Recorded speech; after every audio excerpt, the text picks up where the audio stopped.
Hello everyone, I am BowserJrXD, and welcome to tonight's Battlebots stream. It's episode 9 of Season 6/11. We're winding down the qualifying rounds. Several robots have finished all 3 of their matches. In fact, last week, both Ribot and Endgame went 3-0. So now we're going to see which robots completing their rounds tonight will end up with a winning record, or even a 3-0 record, because just by looking at my notes, it appears that actually only one robot this tonight can go to 3-0. That's Blip. So we shall see. The first matchup of tonight is Gruff versus Cobalt. Gruff, of course, the flame-throwing lifter, super sturdy. It beat Switchback in episode 1 and lost to Hydra in episode 5. And its opponent Cobalt, that deadly British vertical spinner, now with the Robotic Death Company. They lost to Fusion in episode 3, but bounced back to beat Ghost Raptor in episode 7. If I had to pick one based on Cobalt's design, I would go with Gruff, because I don't think Cobalt will be able to necessarily land a hit, considering how low to the ground Gruff is, and the fact that if the wedge is a non-factor, the blade of it is just too high to hit. Right now, they're just winding down the replay of last week's episode, the one where the fight where Endgame just one and done shot saw Blaze out of bounds.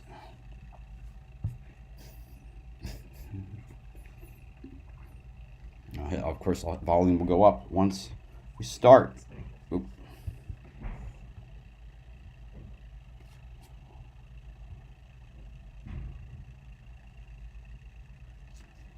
So, hopefully it's going to be a good night of robot fighting.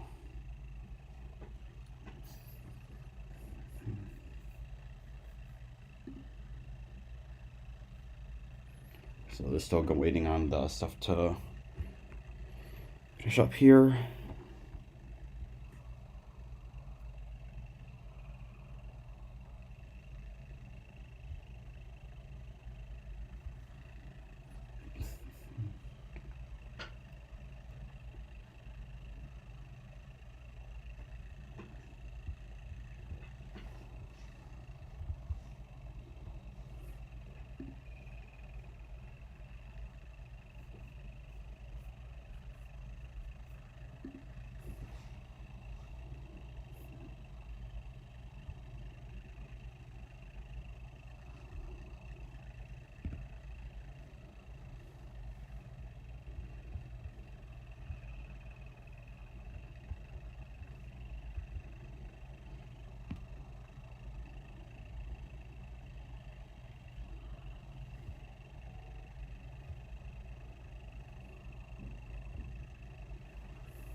Almost ready to begin the episode.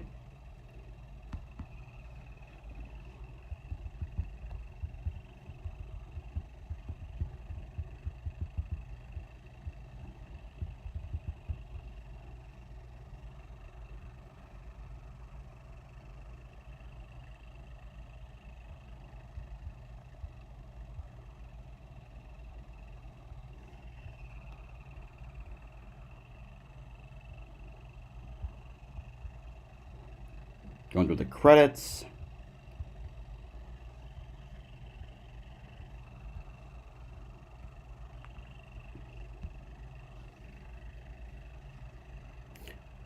Hola, ZF. How are you doing tonight? What's up, Daisy? I have volume. Okay, there we go. All right, let's go. Robots activate.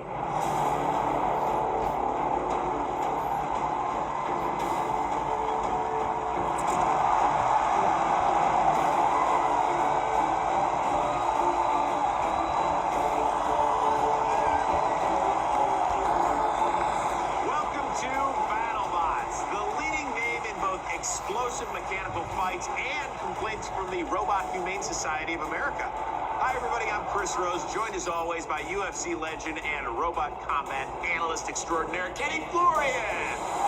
Seeing a little lag on my side, but I won't try to change it until after first fight. The box can get pretty intense. And we're at the point of the season off by about half a second. Not bad enough for the most of the fix teams it entering the box immediately. tonight, it's do or die. That's right.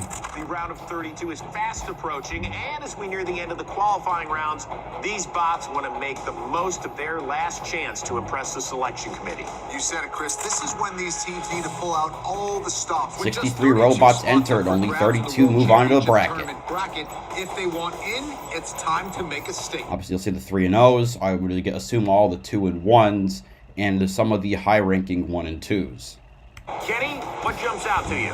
So many great matchups on this card, Chris. How about Minotaur and Deep Six, both checking in at 1-1 with a tournament berth If likely Deep on Six the somehow line. beats Minotaur, After a year away I'll from be robot combat, extremely he impressed and extremely sad at the same time. wears his heart on his sleeve as he looks to crush the murderous windmill Deep Six in hopes of making another serious run at the Giant Nut. We'll also see the rookie Blip try to finish the season with an undefeated record. Standing in its way, one of the greatest builders in history, Donald Hudson and Lockjaw. The winless veteran isn't going to go down quietly. This will be a huge test. I forgot, like, the Hypershock did knock Lockjaw out of the arena. And it's all leading to an incredible main event as Zach Lytle's Scorpios tries to plant his stinger in Greg Gibson and Christian Carlberg's Yeti. Two of the field's most relentless drivers will feel the pressure of a high-stakes win and you're in brawl. Look for that to be an old-fashioned dogfight. But it all starts with our first matchup, and this one's gonna be brutal. Gruff A v. Cobalt. cataclysmic clash of Defense one-on-one v. bots offense. looking to stake their claim in the round of 32. It's the elemental nightmare, Cobalt, versus a robot that is abrasive and often taciturn in manner, Gruff. It is a huge night of fights, Kenny, and let's not waste any more time. Farouk, the Plugged in the floor is all microphone yours. finally. There we go. Ladies and gentlemen, are you ready? It's Robot fighting time.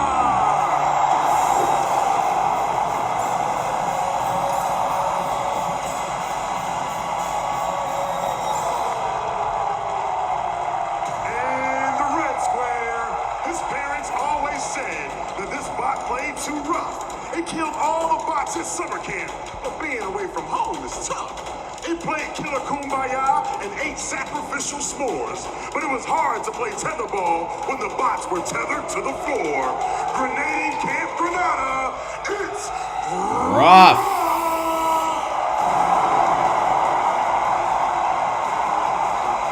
Sam McCamus, the man with the curly See if they have any hair. He said, changes "How to you the do? bot. How you I do?" see none. Both flamethrowers are there. The claw looks the same. Hydra so far, and it is one tough bot.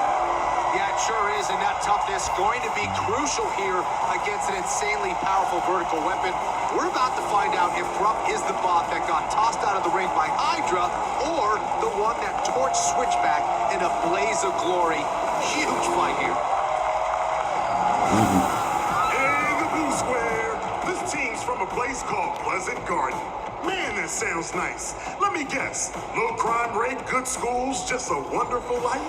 Then again, how pleasant could it actually be when its most famous resident is this robotic killing machine? Give it up for Cobalt. Let's see what they got. There's the green menace marching to the box. All right. No, I'm not talking about Cobalt. It also looks about the same. Maxim pushing the bot out there. One of the most energetic and intense drivers in the entire sport. No doubt Matt is as much of a machine as the bot he's pushing there. Struggled out of the gate against Fusion, but left nobody in doubt after dismantling Ghost Raptor. A win here would almost certainly lock them into a spot in the World Championship tournament.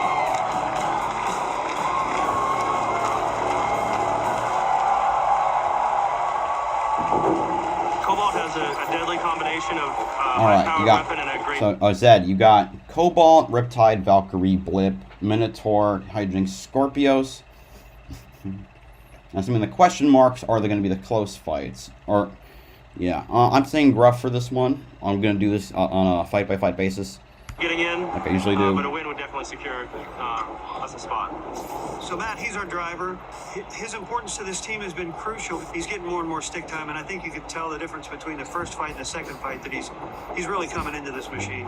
I think there's going to be a couple of slamming into each other and flying everywhere until Matt figures out an approach that he can get up underneath him, try to get onto his side of him. In order for us to win, we've got to get him up. All right, who do y'all think is going to win this? Real quick. And he's an iron box, so even if you hit him, I don't think you can hurt him. So it's going to be a really good fight. Robots activate.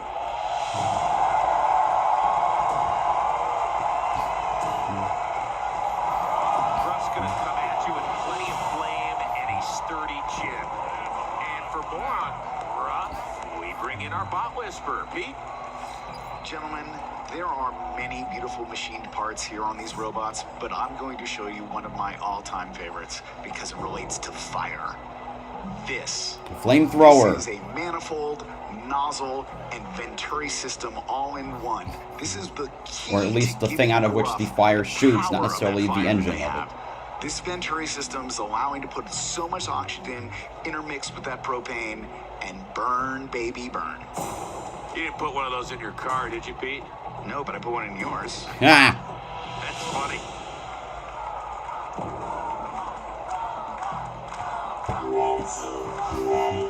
Ready for the first fight of the night. Both these robots, 1-1, looking to turn their season into a winning one.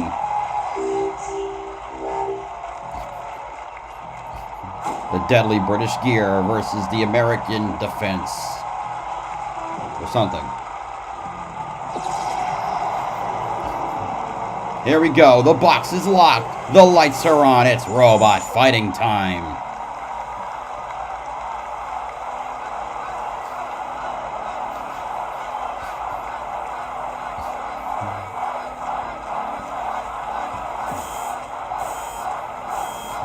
And they're off. Cobalt revving up that blade. Going at Gruff. Knocking it over right away. I guess I was wrong. And Gruff seems to kind of be stuck on the vent. Unable to flip over. But another jab from Cobalt gets it right back up. Gruff going for a lift. Doesn't quite get it. Bounces off the gear of Cobalt. Flipping up in the air. Gruff, its flamethrower blowing. Cobalt trying to set up another hit. And Gruff goes flying once again off of Cobalt. Seems like Cobalt is having trouble moving around a bit, kind of bouncing around near the saw blade grates. There's another hit on Gruff. I want to see, looking at the floor, it's definitely dented from all the hits this season. And Cobalt seems to be, yeah, Cobalt is having trouble moving around on, looks like the saw grates, or something is broken internally. Gruff gets knocked again off of Cobalt, and again, and now smoke billowing from the bottom. Not billowing, more like steaming. The flamethrowers go, and Gruff sets itself on fire. And now it's almost completely immobile. It's flailing back and forth, using its lifter. Okay, now it's moving again. Kind of. And the countdown has started. I'm already 0 for 1 at predictions. And here goes Cobalt to the winner's circle. 2-1 for Cobalt, 1-2 for Gruff, as its season typically goes.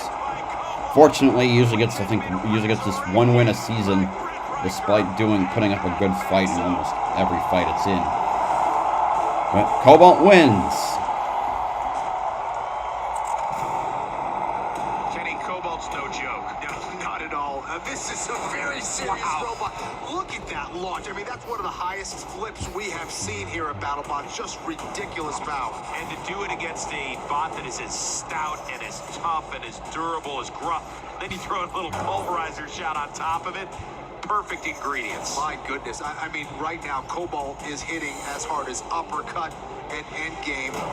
They're able to get underneath their opponents repeatedly. They're showing durability. I mean, look. Yeah, I didn't think Cobalt was going to get under it. More. Oh, I didn't even see. No. So, blind. Apparently, I'm blind. As I noticed the 6 forks jump out from the front of Cobalt. So, instead of the usual wedge. So, 15 feet in the air on fire. It's kind of cool. something I haven't experienced much, and so I'm beginning to like it. Now I see what Ray gets out of this. You guys were both 1-1 heading into this. This was such an important fight, not only to win, but to win impressively. What do you think this does for your team here? We'll let the committee figure By that the way, out. as a footnote, I don't think I'll be able to stream episode 11 because I'm gonna be in Disney. Universal, or I'm gonna be down in Florida, but I won't be at a computer or somewhere stable to stream this.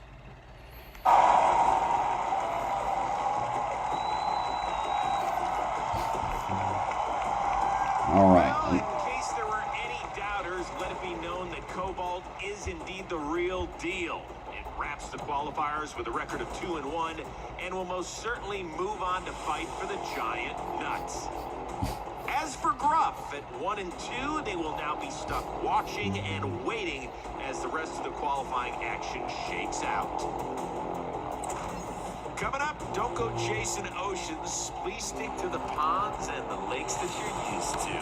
Will Duck need a little TLC as he floats into the dangerous waters of Riptide? That's next on Battlebots. All right, commercial. Time to get the stats and get ready for the next fight. Also update my view count for now.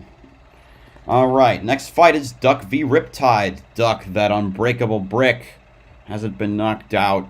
Okay, it's been knocked out once. Well, twice. Great. I just love to not think about 2018. The fact that I got flipped out of the arena and got an unfortunate saw blade hit. But Duck, the basically impenetrable brick, it is currently 0-2 this season. Because while it may be great on defense, it sucks on offense. It lost to Witch Doctor. Wow, I had my notes are backwards. Lost to Witch Doctor in episode 3, and then Dragon Slayer 2 episodes later in episode 5. Of course, Dragon Slayer was a freaking rookie. Riptide is another rookie that we've got, that Egg Beater Spinner. It's done actually pretty good for itself. Right now it's 1-1. It beat Huge in an upset in episode 3, and just a few episodes ago, in episode 6, it lost to fellow rookie Defender. Somehow.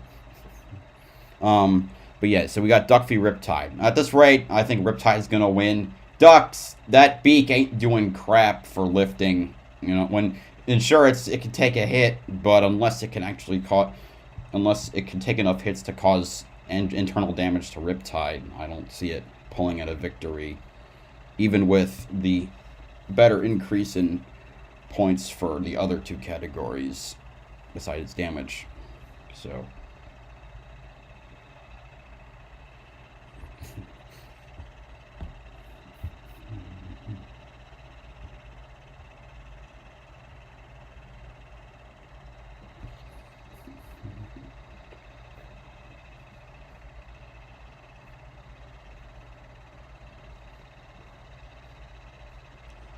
right, so right now we're just waiting around.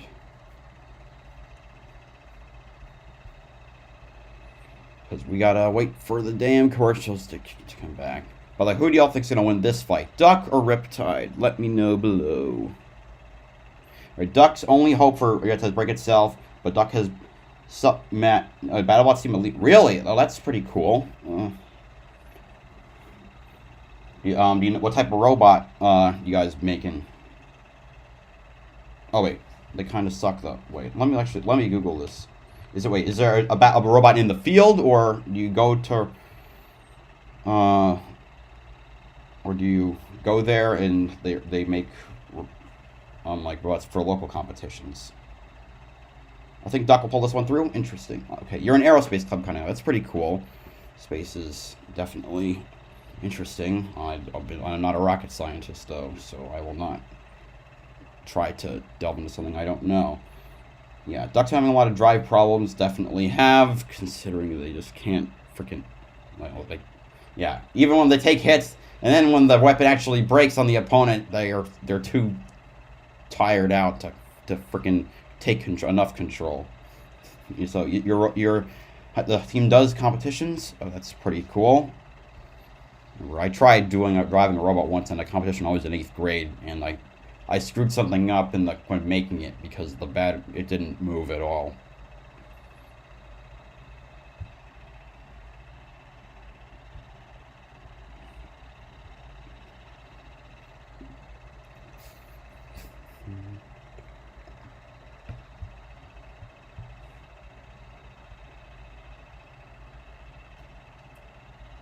So,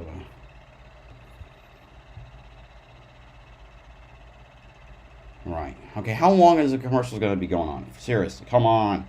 Get back.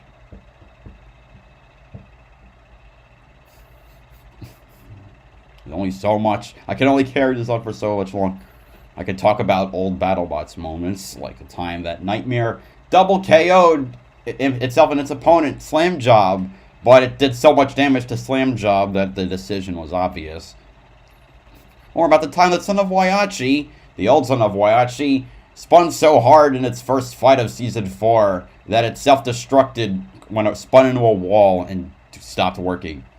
I could talk about Abattoir, the robot that has no victories and somehow has a 1-44 loss. What the hell to get a point for showing up? And we're back.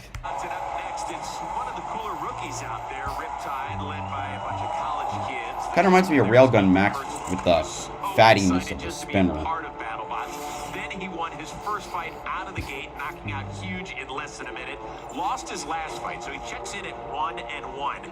This is of uber importance to him as he takes on Al Rucker and Duck. Listen, this is a crossroads moment for Team Riptide here. With just 2 career fights under their belt, they need a convincing win to prove they can truly compete with the big dogs. They struggled in their loss to Defender, so the story of their season is about to be defined. Alright, what do you think about Hydra? I love that robot, but man, it's had an off season. So excited because he brought Duck back and a bigger beak, and it makes like 1-2. It's got 1 meh win and 2 embarrassing losses. It's been rough. It's kind of hard for these. I mean, my favorite robot is Bite Force, and I loved watching that thing dominate. It's been absent the last 2 years, so, and my other favorite robots always were 50-50, and so, man. You don't see too many egg beaters and Battlebots because they're so expensive besides. Really? That's something I did not know. Is it because of like the mass of the weapon and because of the shape? Hydra will get in at a low seed. I think so too. Witch Doctor and Tombstone I think only won 1 fight apiece last season, but they still made it into the round of 32, albeit at a lower seed, if memory serves me correctly.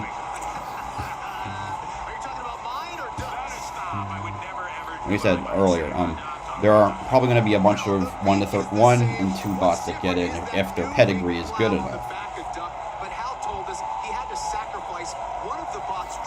Oh. In order to make a risky move against a spinner that could take off any number of wheels and also, they announced Duck, and I completely missed what they said about it.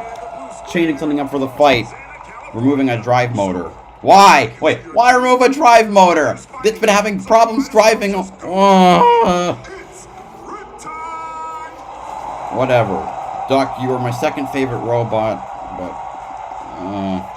and Riptide. Weapon looks a little different. It's completely black as opposed to the neon blue.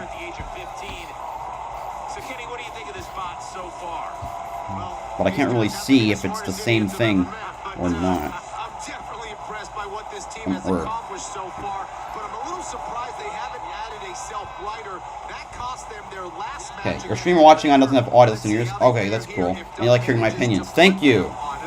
I've been watching the reboot since it started, and it's one of my favorite things to watch. So I'm very glad. For egg beaters, you need to buy a large, expensive large block of metal and machine out of it. Pricing wasteful, no big deals for beetles, big deal for heavyweights. Okay, that does make sense.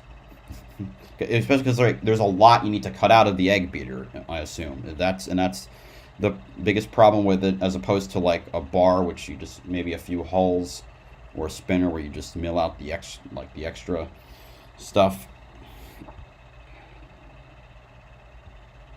moving forward as fast as we can. We've been studying, reading, watching matches, looking at the way things fail, so we can catch up to the pros as soon as possible. Duck and Howrocker have been fighting robots longer than I've been on this earth and alive. I've not been training for Battlebots since I was 0 years old, so we definitely have the experience disadvantage. However, we hit really hard, and that's what we're going to do to them. Twitch. Alright, here we go.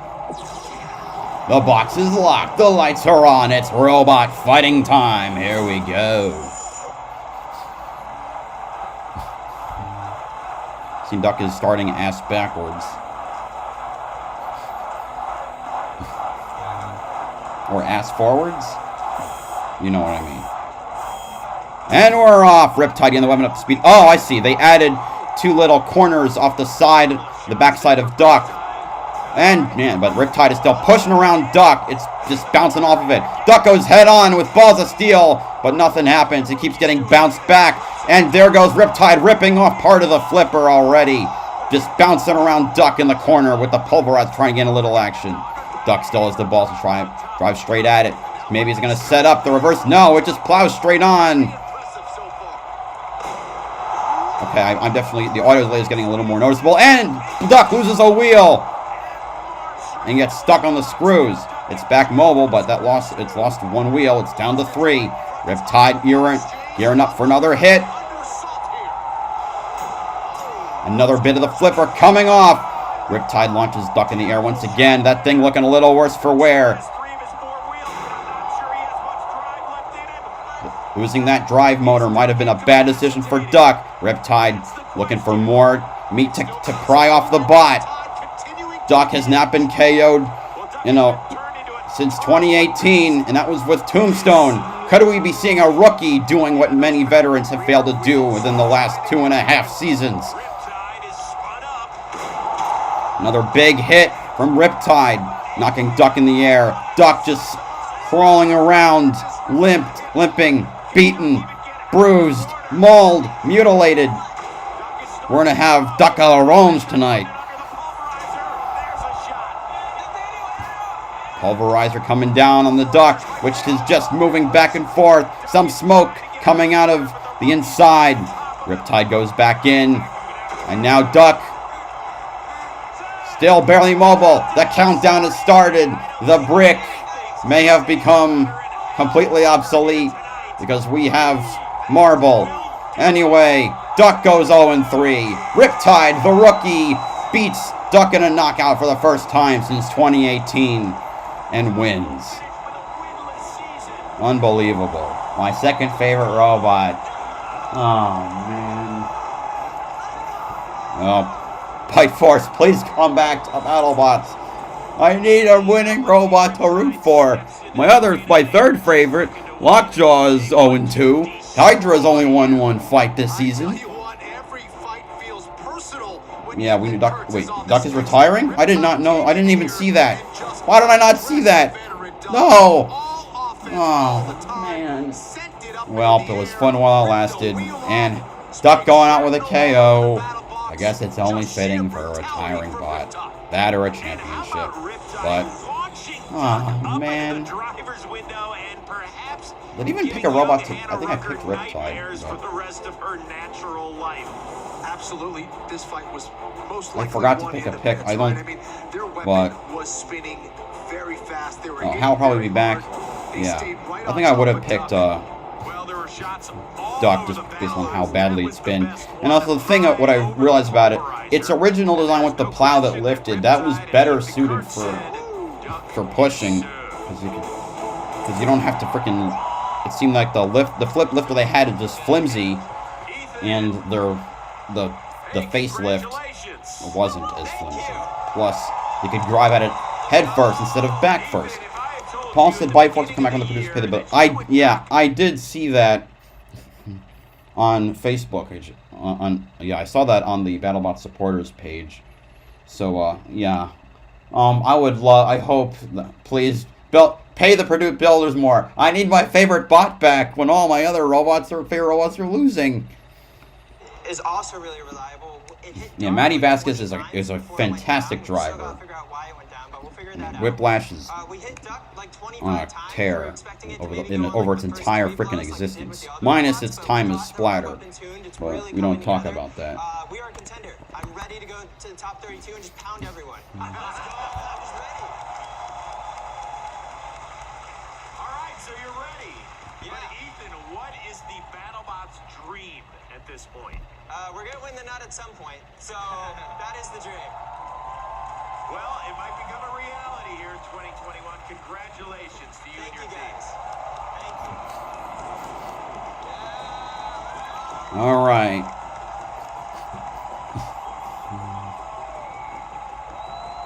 So at 2-1, you have to imagine. Of course, Riptide's at 2-1 is gonna win. Ticket into the round of 32. Ethan Kurtz looking like he's ready to take on the field with his bare hands.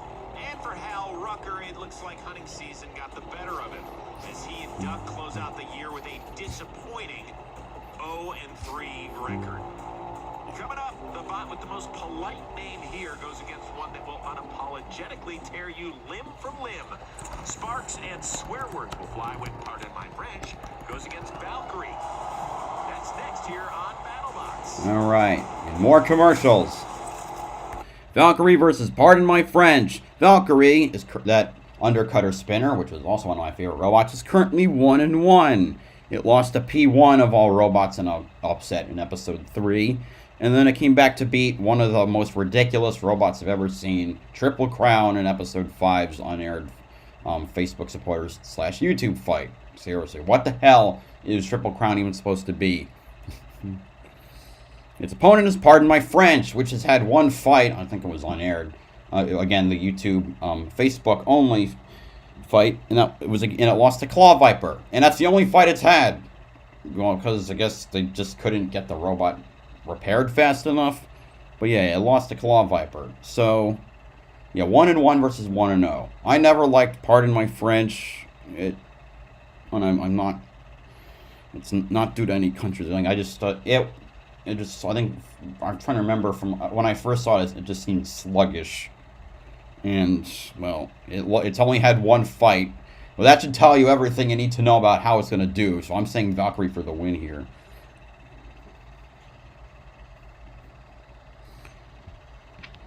So, need to get the pictures ready. I'm gonna quickly reload my stream because I see it's behind, and I don't want to have to deal with that anymore. So by reloading my TV, it'll work. Triple Comet is not ready to fight. They only came to learn from the other builders at the invitation trade. I did not know that. Yeah, I need to read more on the team Facebook pages. That way, I can actually understand how the robots are.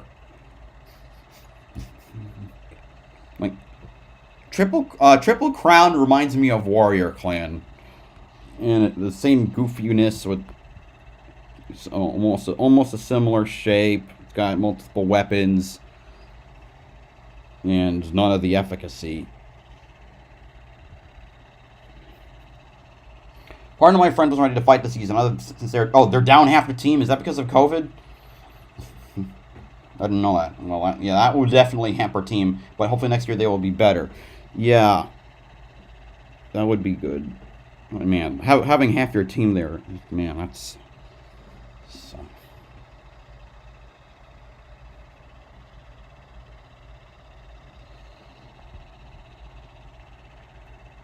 All right. No, alright. I will update some of the stats now.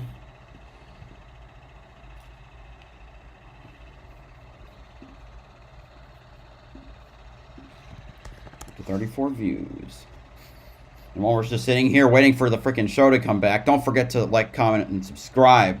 It all helps the channel. And I'm pretty freaking close to community posts.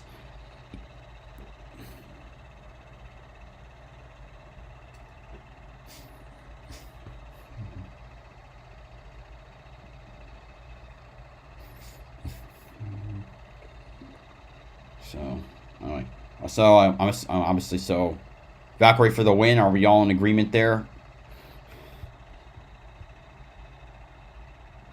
Thank you for whoever just subscribed. So, let me see. Thank you, Pew Pew, for subscribing. It means a lot.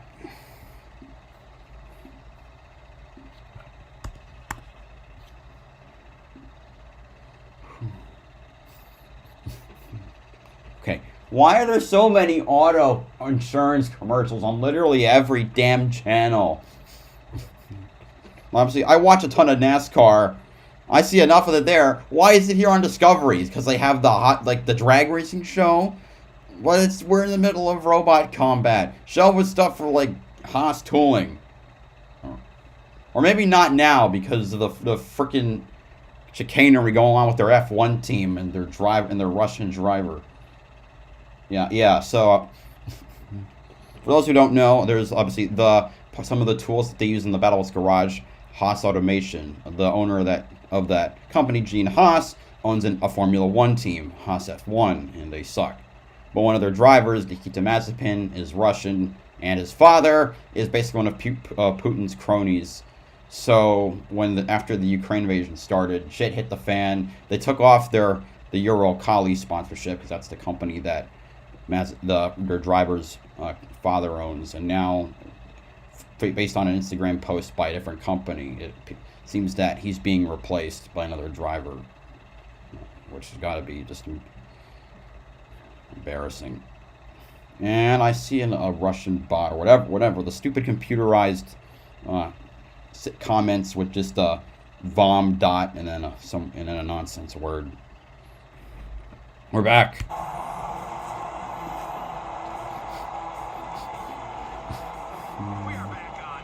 And they're already in the ring. That's fast. Valkyrie's going with their bow tie blade. 1-1 this season. Their tournament hopes hang in the balance here as they face newcomer from Canada, the drum spinner. Pardon my French. Well, the teams are out of the tunnel. They have made their final prep work. Let's get you right to the fight. Yes, please. WWE SmackDown tomorrow night, Friday. Okay, that's nice. I don't watch WWE, but I hope you enjoy it. Took a loss to P1 and even up their record with a win over rookie Triple Crown in an unaired fight, Kenny. Yeah, they haven't had a very difficult strength of schedule this season. I think they need a knockout here to have any that is chance true. of breaking into the top 32. Valkyrie beat, Triple Crown's a pretty easy win, and P1 is a surprising loss.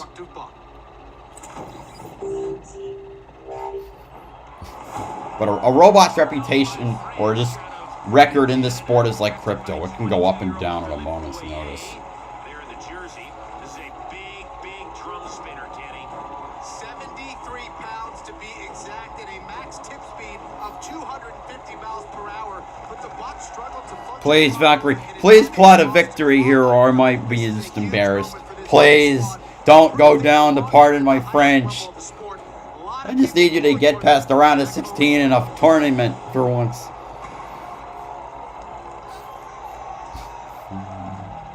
The box is locked. The lights are on. It's robot fighting time.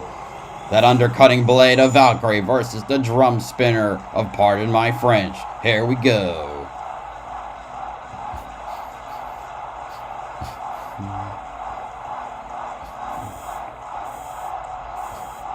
And we're off. Both robots getting their weapons up to speed, avoiding conflict to start. Who's going to make the first hit?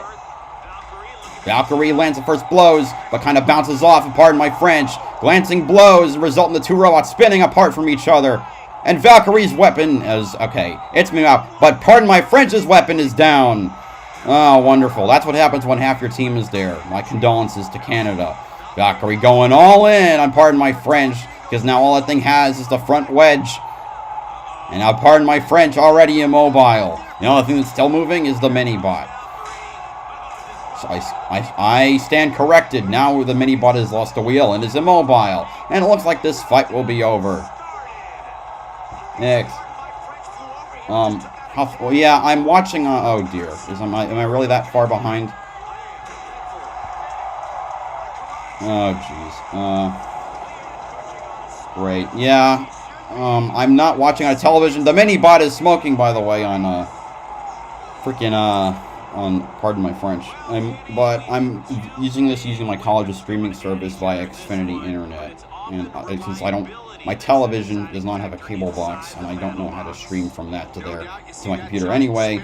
So, right. Massive amount of energy being traded in that collision. Valkyrie was able to shake it off, but the rookie just couldn't handle it. Valkyrie getting sent into the screws and almost So my apologies. down, but they kept it together and went right back to work with that undercut. Yeah, but that was a fast one. Exactly what that weapon was designed to do, Chris. Get to the underbelly of the robot. They're probably gonna have a lot of and leave it for dead. Just perfect segments execution coming right up there. that aren't gonna have fights.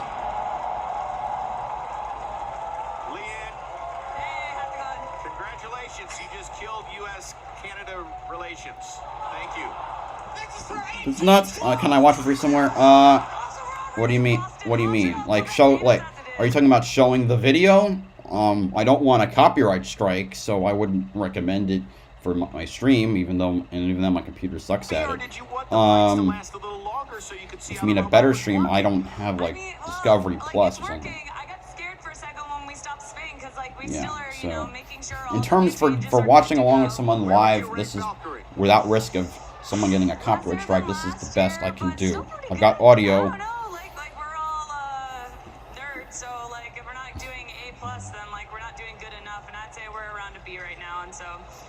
Improvement needed. Can you improve enough to go win that giant nut?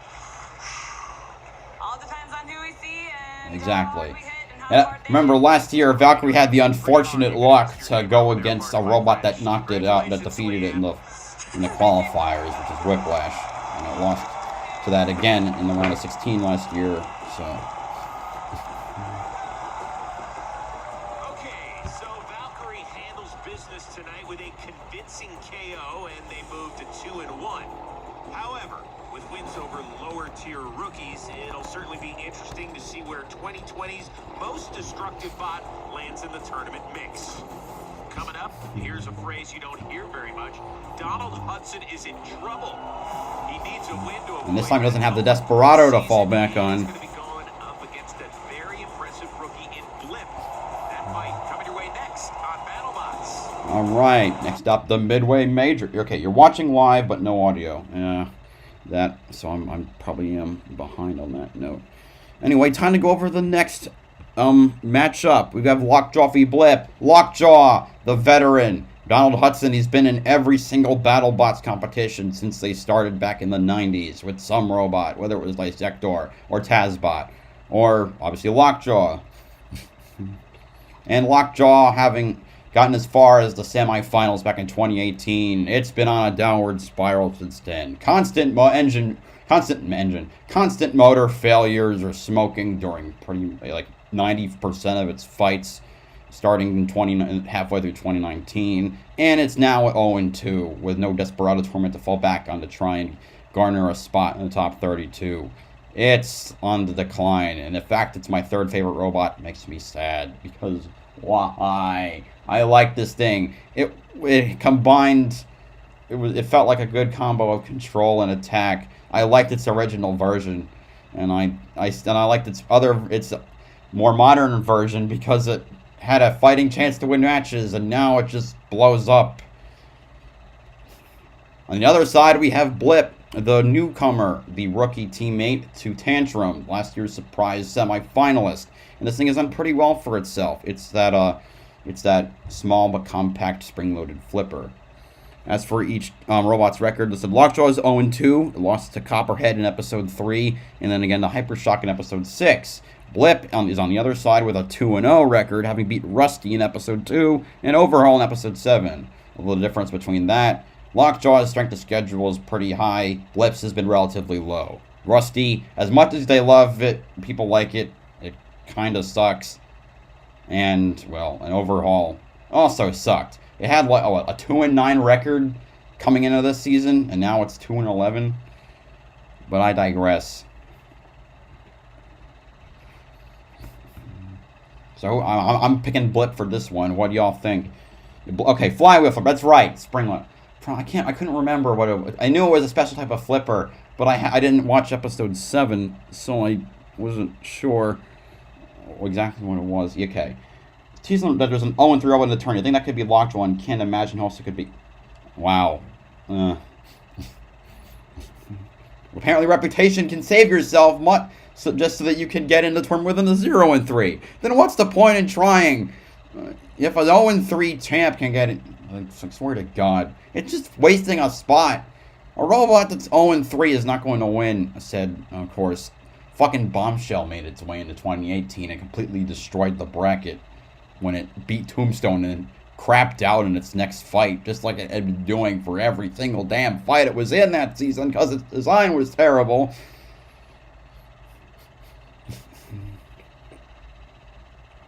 Who knows? I mean, maybe Duck made it into the tourney. I don't know. If it's 0-3. Sub-Zero is 0-2. Maybe it loses its next fight and also gets into there. Why don't I look at the Wikipedia page so I can get the record for all the robots as well. Let me check that real quick.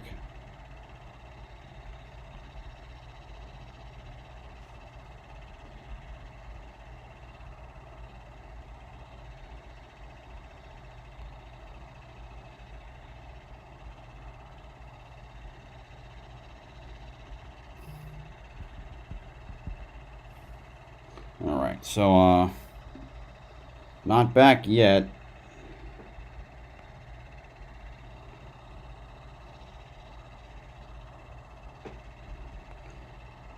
Still, because they love to milk the hell out of these damn commercials. Alright, Battlebots Season 11. Let's see what robots... Lockjaw's good for the schedule and always makes good fights, so I think it's plausible. That is, yeah, that is true. It's at least it's entertaining. Even if it loses a lot. Who else 0-2? Let's see. Blade is 0-2. It's new. I wouldn't expect that. Deadlift is 0-2. They suck. Duck is 0-2, like I said. Free shipping is 0-3. And I'd let you know, free shipping. I love that robot because Gary did the minimal amount of stuff he could to make that robot fightable, and all of its fights were fantastic. So I would love if the 0-3 spot went to freaking free shipping. Also, we're back. Ghost Raptor 0-2. It sucks. Jaeger, Jaeger and Kraken 0-2. They both kind of suck. Kraken less so, but it isn't great. Overhaul sucks. Pain Train sucks. Slammo is meh. Sub-Zero is meh. Let's say Sub-Zero or free shipping, or maybe Duck. We see him come back and he gets stronger as it goes. But this year he's clearly wrestling with this spot, even though his 2 losses came at the hands of very solid teams in Copperhead and Hypershock. This is still a huge fight. Donald has strength of schedule on his side, not to mention he's a legend in this sport. Can that status help him in the eyes of the selection committee? Absolutely. You look at Blip, he's 2-0. I mean, that would be a huge win. So, yes, taking on Blip, which is a rookie bot, but not a rookie bot builder. Of course, that's Aaron Hill, who took Tantrum all the way to the semifinals a season ago. He made quick work of the junkyard bot Rusty in his first fight and got his second win against Overhaul. Safe to say, this is the first real test for this new high-tech flipper, Kenny. Absolutely. Record aside, Lockjaw is still one of the most experienced teams. One of the only 5 robots, of course, Lockjaw is, to make every single modern season, along with Tombstone, Witch Doctor, Shredder Raider, and Hypershock. And showing the Battlebots community that Blip is the real deal. Lots on the line. Let's take you inside the box. But first, Farouk. In the red square, facing off with this bot, you might end up in a coma because he packs one hell of a punch. Call him Locky Balboa. Oy But vey. you won't need a corner man to yell, "Cut me, Mick," because this bot has a vertical spinner that will totally do the trick. Tonight will be a heavyweight fight, and all these fans bought a ticket to watch him score a knockout and scream, "Yo, Adrian, I did it! Give it up for Lockjaw. See what if they've added anything to that thing. The flippers look a little now. They're not. They're same thickness. Listen, you can never count out Donald Hudson, and he's once again showing us why. For the first time in 25 years of competing, Donald is bringing a mini-bot into the fray. What? I didn't even see that. So the flippers are thinner. A mini-bot. It has two counter-rotating screws to drive itself underneath Blip and high center it for a big hit. Interesting. That thing, damn. That mini-bot has the longest goddamn forks I've ever seen. Over to the East Coast, from Alaska down to Texas, from frozen to toast. He will run you cross-country with no tourist tips. He owns the whole map. Now he's tossed out your trip. It's Blip. Alright, let's see what they've got. Kenny, what do they have to do to shut down Lockjaw's season? Well, Aaron is putting an emphasis on the ground game for this match. Under that front safety block is a series of piano key wedgelets that are meant to prevent Lockjaw from getting underneath. Piano key wedgelets. I'm assuming it's like a... just like a fuck ton of small, really small ones. It's like a piano.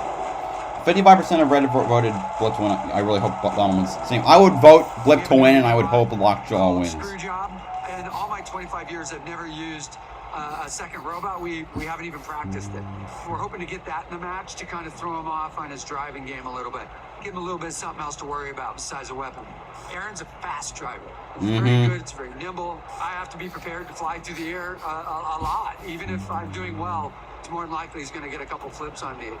Tonight we're fighting one of the legends of this sport, Donald Hudson with Lockjaw. Also got a new front end armor set up for try getting cleanly underneath him. Yeah, it is. Yeah, it's like that. Almost like a Scorpios teeth. We're feeling Except it's pretty black. confident in making the top 32. Blip's in at 2-0 as a completely new rookie robot. Really want to make that a 3-0. Decent on that. I think only, actually no, a few robots have made it in the rookie, to the turning the rookie year. Anyway, here we go. Box is locked. The lights are on. It's robot fighting time. And Lockjaw turn its season around. For once, please, God damn it, Donald, win the fight.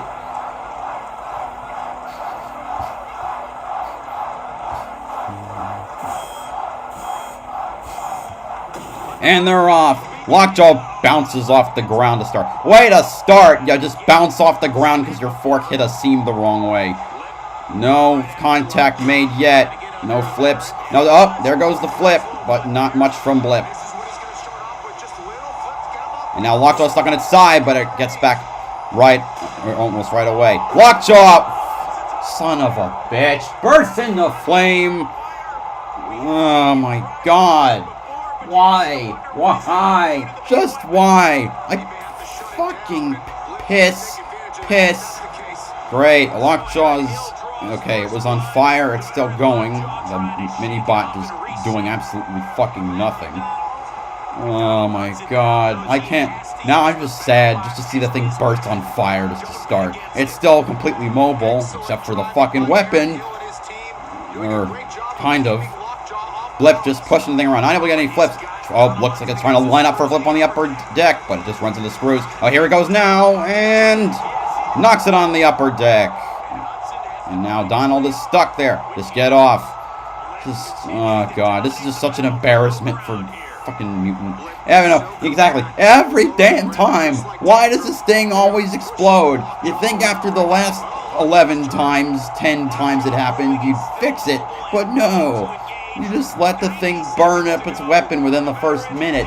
And then you deal with shit like this, where now we have a boring fight. Because Blip has barely gotten any flips under. Lockjaw's weapon's done. The mini-bot is barely moving around. Okay, never mind. There goes Blip with a flip. Oh, and it lands really wonky. It lands upside down. Which is makes this... Oh, dear. Blip, another flip! A pretty large one at that. Okay, finally, we're going to see good action. Blip finally utilizing that flipper a little more. Obviously, it's got... And now Lockjaw's weapon is back up and running. Wow. I don't know how, but you know what? It happened. Lockjaw gets it again, landing right side up. And the weapon's down again. He likes to overtune his electron. Yeah, I should have guessed. Now it's a push fight. Lockjaw pushing hard. Blip pushing back as well. Lockjaw takes Blip into the screws, but unless Blip just explodes, Lockjaw doesn't have a shred of hope. Yeah, but the weapon's down. It's not going to do anything. Lockjaw pushing Blip to the side of the room. And Blip is immobile. Blip ain't moving. Blip is not moving. Are you... You've got to be freaking... Lockjaw, just get away. Get the mini-bot off. Let Blip die. Never mind. It's not done. It's not done. It's still moving. Yeah, but we all know how the hell this is going to go. Why? Why do all my favorite robots suck now that Bite Force is gone? Because the sport is... the robots are evolving. That's why. Well, I think it's going to be pretty obvious who wins this unless Blip explodes when it gets removed from the box. Why are you delaying it? We know who's going to win. Don't be an asshole. Some people say if you want to see America, see it on the 4th of July.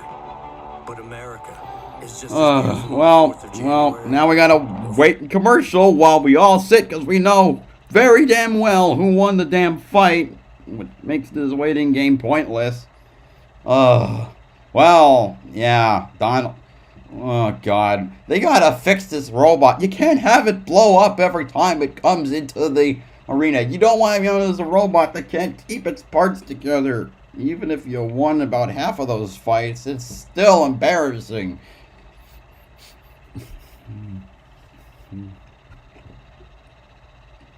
It's just, I mean, maybe it's kind of the same sadness from watching Bronco just shit the bed in Season 4 of the reboot, going from 4-0, one of the best robots, the best flipper, to being complete dog shit with his flipper snapping in half and getting owned by the next flipper. The config they ran in Bounty Hunters last year. I should watch Bounty Hunters to see what that was like. And while we're waiting here for the decision, this completely opposite decision, don't forget to hit that subscribe button. We are so close. I am so close to the sub goal, to my, well, just to getting the freaking community tab. That's besides the point. Yeah. You know he's 2-1. Does it feel every time Tombstone loses his weapon? Yeah. I guess the bright side of that is Tombstone. That happens far less. Does it happen less often now? I mean, less often as opposed to Lockjaw burning itself up. Hard to say. Man.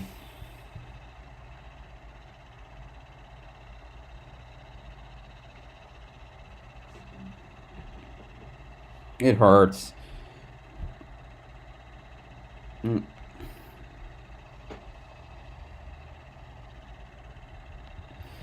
I remember when I was thinking about Blip. I remember when Tantrum was like a piece of garbage with the patty flipper from its first fight to getting its fists knocked off by Tombstone, and now it's semi-finalists and freaking surprising badass.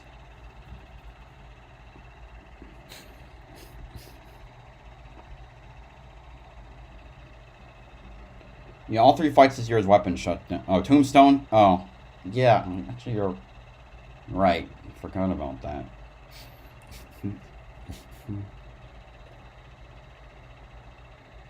The only thing worse than that would be to lose your weapon and a wheel from one, of course. Bite Force v Tombstone version 2. I like that fight a lot.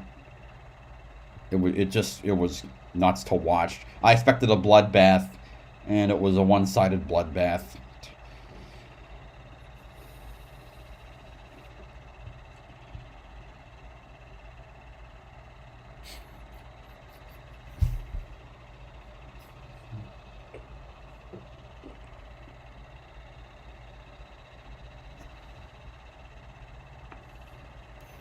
Whew.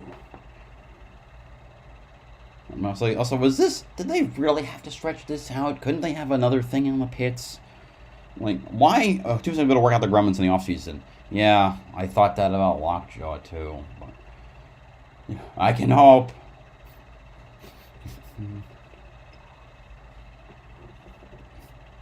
It's like, why did they pick this fight? A fight where it's so freaking obvious who won and who dominated. That's just to go out and like, well, wait until the decision. You want me to this? No, not surprised they have gremlins since they redesigned the robot. Yeah, that is true. And obviously, they've kept that design so consistent over the last several years, and to change it, something fundamental in it, you're going to have problems. Exception, of course, being, I think, Paul Ventimiglia. Okay, well, he went through some growing pains when his robot got defeated by Chomp. Fucking Chomp. Suitcase piece of shit. But then he added an a weapon guard, and he was fine. And even then, he changed part of the robot again when he replaced the one giant motor with 4 small ones, and it worked out perfectly. I mean, how much? I don't freaking care about TLC. I'm on Discovery.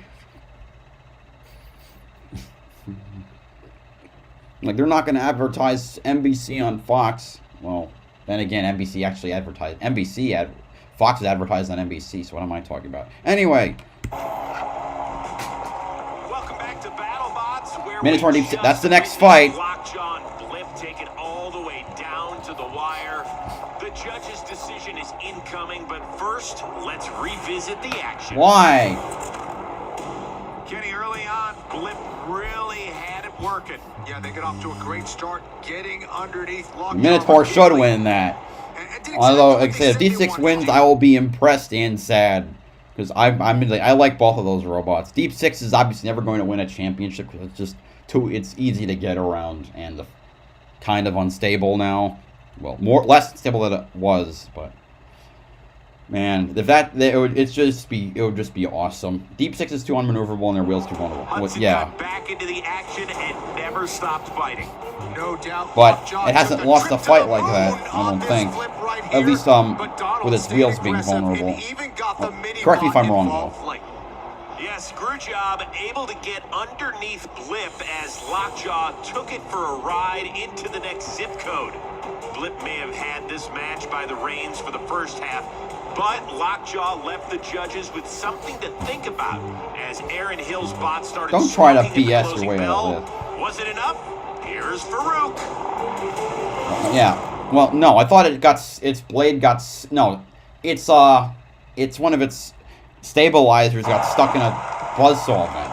I don't call that vulnerable wheels. I call it getting stuck at a vent. Yeah, no shit. Blip. Stop drawing it out. Blip goes to 3-0 in its rookie season, and another legend goes down to 0-3. It's not my year.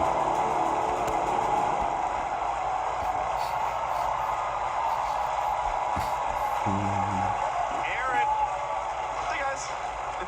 Aaron, if I had told you at the beginning of the season that your rookie robot would be 3-0 after it lost to Will and got you stuck. would have said, man, I need to pay more attention. I'm pretty confident generally, so sure, yeah.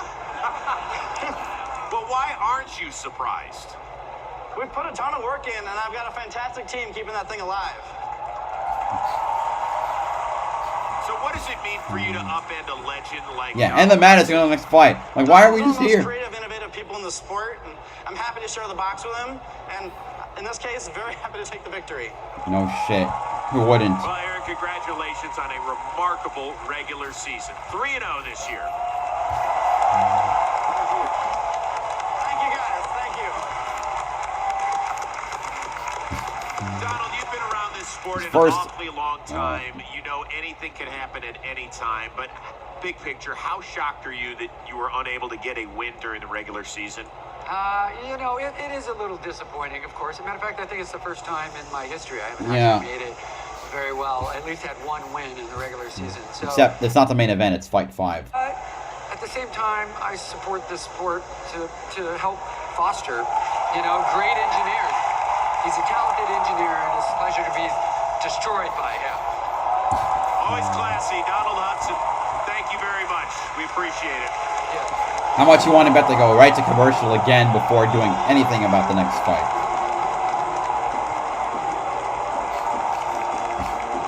Kenny, I don't like to make too much of it all the time, but are we seeing a changing of the guard right in front of our very eyes here? I mean, again, Aaron's one of those Lockjaw very 0-3, talented free and shipping creative 0-3, young Duck builders. 0-3, Donald Hudson's been in the game for a very long Tombstone's time. 2-1. You know, Actually. we stand on the shoulders of giants, and I think Aaron Hill has learned so much from the previous engineers that have come before him. One of those people is Donald Hudson. You know, Aaron Hill's other robot, Tantrum, secured the 18th seed going into last year's tournament. Kenny, you gotta think that Blip will be ranked yeah, higher. I can imagine. I agree. I mean, 3-0, what else can you say? He's got to be top 10. No question, and he does have that playoff experience, taking Tantrum all the way to the semis a season ago. Okay, coming up, the bulldozer from Brazil, Minotaur, will collide with the bombastic blade of Deep Six. Two 1-1 teams desperately needing a win to keep their seasons alive.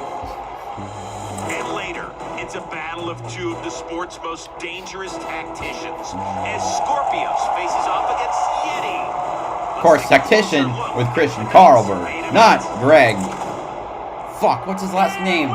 Greg Gibson, that's right. Zachary Lytle. It was a close match. Scorpios. We went 3 minutes with the second seed from last year. This one is going the distance. And he didn't knock me out. He didn't throw me out of the arena. He didn't get me up on the deck. How about taste your own medicine? We brawled for 3 minutes. Top 10 on the strength schedule being top 3. Probably true.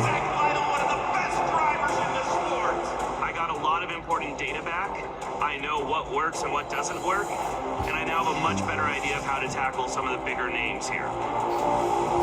Oh, Yeti's back and better than ever. I'm feeling really good about the driving this year. One of the changes is a variable speed drum. In the past with Yeti, the drum only goes one speed. It's either on or off. It makes it to where I almost have no control over it. For Yeti, it gets so amped up that it's all over What the speed? place. On or off? Now we can control it. So we can dial up when we want to do that kill shot or keep it low to keep its maneuverability high. Now I'm actually able to drive for the first time in years. Yeti is hungry tonight, Chris. Wow! Scorpios, one of its biggest strengths is the driving. Zach Lytle's getting nasty over here. We need to worry about the saw, but I think more than anything we need to worry about the aggression and control categories. We can probably get ahead on damage, but if they spend the whole time pushing us around, we're not going to be able to do anything about it. Scorpios refusing to let up Kenny. Greg and I are both feeling pressure. We're both 1-1. We need a win tonight if we want to be in the 32. I know he's known as a I think I heard they're actually retiring one of their weapon discs. He's a force to be reckoned with. That's a knockout. This one's the Rainbow Fight from Season 4? Big blade, big Okay. power, and I'm going to try to see if I can lay Yeti out. Scorpios is inflicting all sorts of damage. Hello, Bacon. How are you? Welcome to the stream. So Thank he's you not for gonna coming just sit on. back and let me dictate the fight. Get back here and stop running away. He's got the big armor. I need to try to get around to his side or his back. He doesn't really need to do that to me. He's happy to be coming straight on. And Scorpios right back on the attack. I know he's going to bring everything he's got. We're going to target the weapon belts. We're going to target the tires.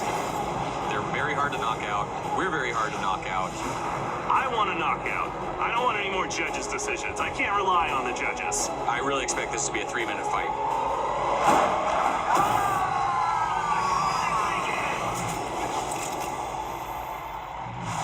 I'm going to give you the space that you want. All right, back to commercial. Time to talk about the fight. Also, I'm watching this through both my regular and secondary accounts, so I typed on the wrong one. All right. Anyway, Minotaur versus Deep Six. As said, both of these robots are 1-1. Minotaur, that Brazilian drum. They lost to Sawblaze in the first episode in a pretty badass fight where they spent a lot of it on fire, but still survived even though it lost. And then it came back to beat Dragon Slayer in episode 6. Can't rely on the judges. You can never rely on the judges. Let's be real. You just never know what kind of stupid chicanery is going to happen. Either be it by primary weapon damage or Selena Kyle syndrome. No, that's not her name. Fuck. Naomi. Fuck. That was not her name. That's not what her name was. Naomi Kyle. Naomi something. Fuck. Like, great. I can't remember the damn judges from the third season. That's probably for the best because I digress. Minotaur's seems to be back. Deep Six, that huge motherfucking giant spinner. It crushed Pain Train in episode 1, and then it lost Smee when it's lost a wheel and its stabilizer got jammed in a saw blade. Embarrassing. And I don't like Smee, so I was very upset from that one. So, yeah, 2 1-on-1 robots. I'm saying Minotaur for the win, and I kind of hope either. I don't mind who wins this one. I'm just going to move the winners tab up to the second tier, because I like to save the bottom 2, the bottom 3, the last 3 for the bottom. Alright, just to eliminate that. Now we're all set up for the next fight.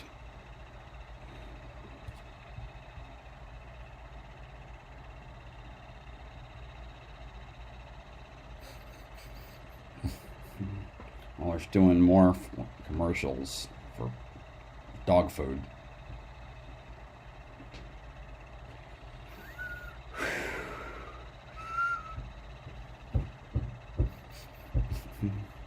Pistachios. Okay, don't make me hungry. All right. Lockjaw went 0-3. Yes, Lockjaw went 0-3.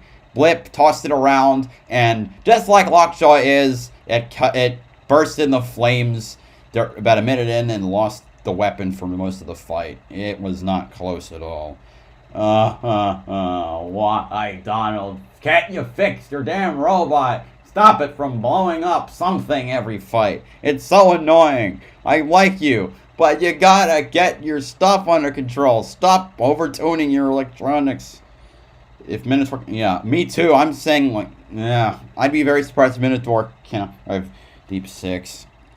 You know, Lockjaw might be based on the robot, because, yeah, like he said, there was an 0-3 robot making the tourney. Welcome back to Battlebots. Which is bullshit for the other robots that went 1 and 2. But I digress.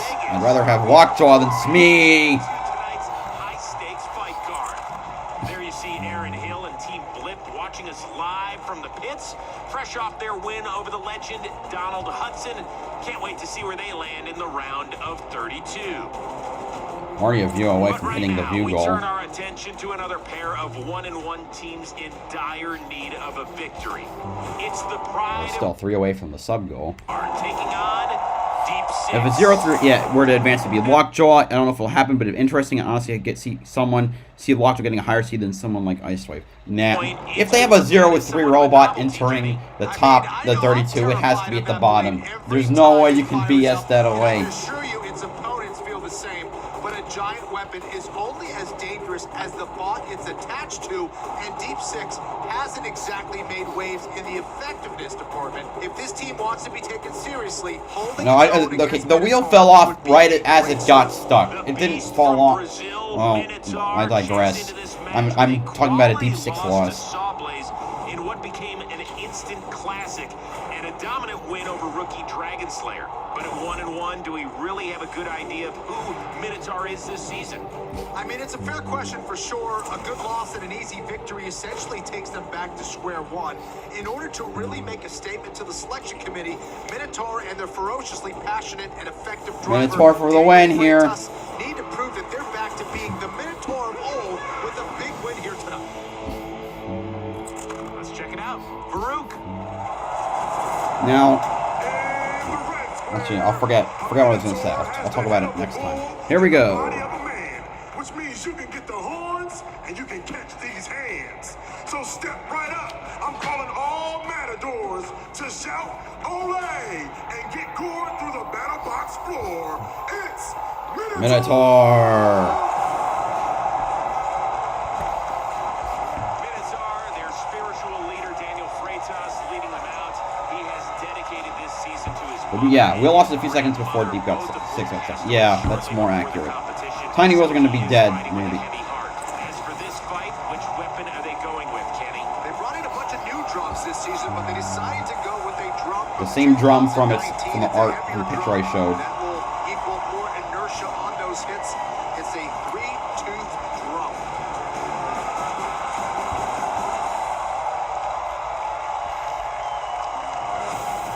In the blue square, this next spot is deep like a classical poem. Opponents' shakes fear him the second they know him. When he's EE coming to the box, your butt's getting a kicking, son. He'll punch you right in the Emily Dickens, son. He's the boy that goes hard. It's Deep Six. Deep Six, captained by Navy SEAL Dustin Eswine, arguably the biggest fight of his career here. No shit. First time I think it's had a marquee opponent like Minotaur. Can they make waves here against Minotaur? That's the question. Yeah, I mean, they're going to have to drive well here against Minotaur. They're a big bot. They can be a little awkward, hard to stay stable on the battle box floor, but they can have some serious hits if they go weapon to weapon. With Minotaur, they could disable their weapon. About 6 feet tall, has trouble moving around, a little awkward. Sounds like you're describing me. We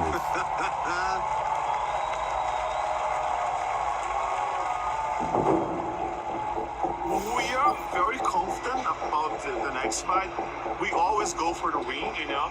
Minotaur against Deep Six, guys probably gonna see a lot of sparks. Like, we're gonna go grind them and hit them as hard as we can. They are strong. They can easily, like, got a big chunk of Minotaur and put us in a bad situation. Whenever they close the arena, the doors, everything can happen. It'll be a fun fight to watch for sure. Yep, It's gonna be it's what the everyone biggest wants to match we've watch. ever had, you know, Minotaur's a legend. If we could pull out a win, that would be incredible. We have to drive perfectly the entire fight because they are. Thank you for whoever just one of the subscribed. best, if not the best drivers in the competition. Our goal is to keep pointing at them the whole time and, you know, try to fend them off. I am not getting into the round of 32 unless I win this. Robots activate. You know, I have a division is a beetle weight inspired by Deep Six. Now Deep Six should look at division for some inspiration for how to improve their drive system. I mean, beetle weights are what 5 pounds or less. I don't know if it translates this exactly the same as well, even if you made the proportions right. Now I have a feeling what we're going to see is a double knockout based on the fact that we're only we're already on our 5th fight and we're only just over. We're just 5/8 of the way through the episode itself. Drizzle? Drizzle, is that another beetle weight? Anyway, the box is locked. The lights are on. It's robot fighting time. It's time for some destruction.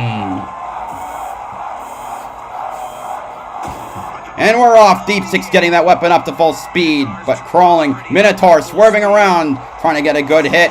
It goes right into Deep Six. Holy shit! That thing goes flying, and it's on its back. Okay, and we're done here because Deep Six can't oh my god, it's self-righted. I didn't know it could still do that, but now it's knocked backwards onto the screws, smoke pouring from the chassis.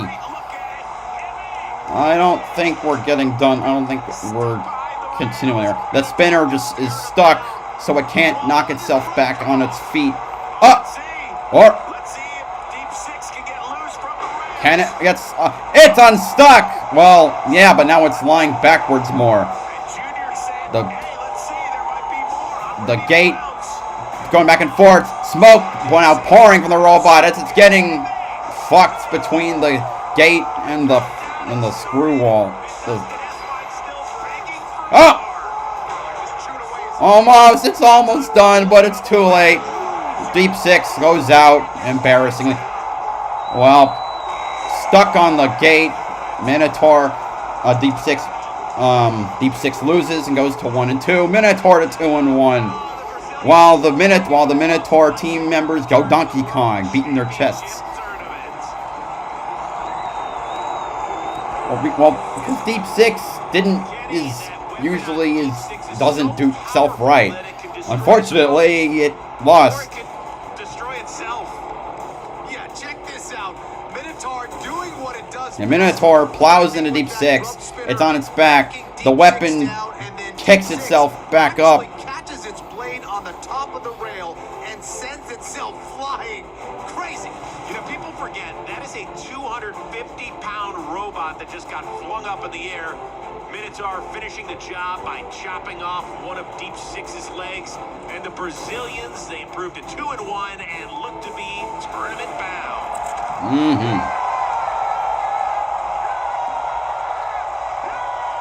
Fast victory.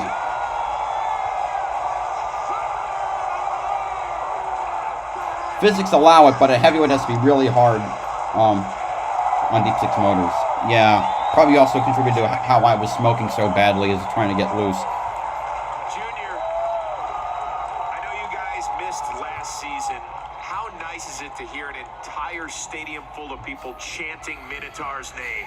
There are some things that you just can't look at here, so we are so happy to be back. And it was really tough for us not being here like last year. Minotaur, Minotaur, Minotaur. Well, go wave to your fans. They love and adore you. Congratulations on the win. Thank you, guys. Kenny, I certainly understand why the crowd loves the robot Minotaur. I mean, it may be small, but that thing has the heart of a lion. You know, listen, they're the Giant Slayer. Their little compact Brazilian bot went out there against the monster, took him out real quick. Amazing.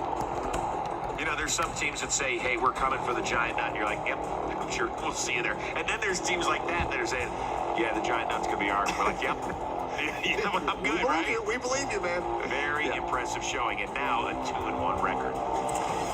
Coming up, the whirling wonder Hijinx will look to notch a vital A different motor or something. when it takes on the frigid flipper of Sub-Zero. That's next on Battlebots. All right, fight number 6 coming up. Sub-Zero versus Hijinx. Sub-Zero is another robot that's currently 0-2. People love it, but damn, it can never seem to get going.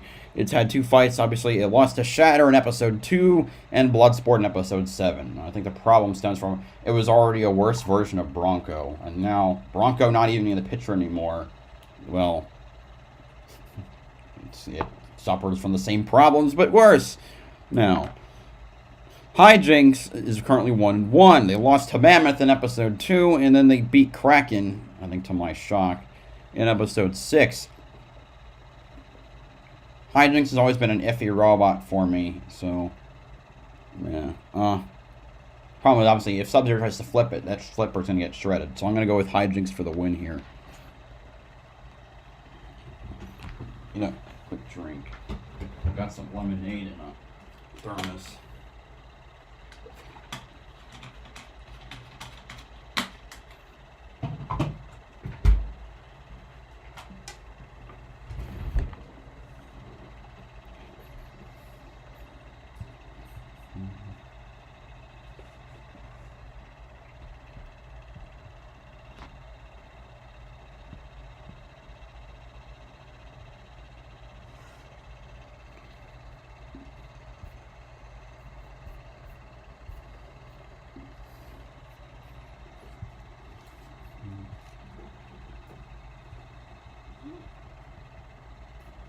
Hopefully the Kraken versus Blade fight next week.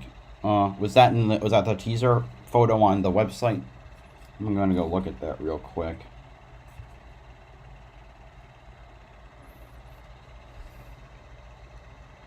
Never been impressed with Sub-Zero's durability. If Hijinx gets a couple hits in early, they'll probably win. Yeah, especially if they can disable that flipper.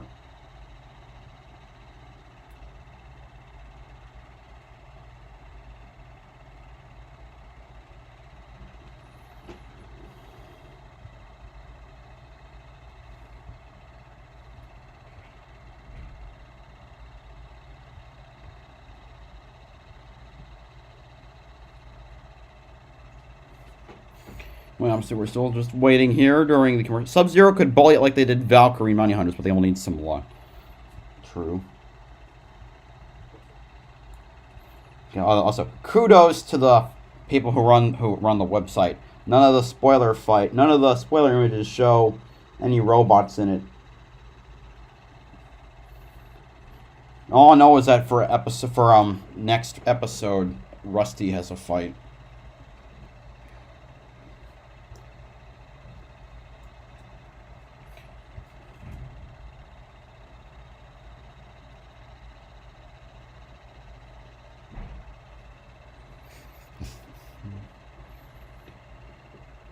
Alright, we got 40 minutes left and we still have 2 fights. How are they going to drag it out?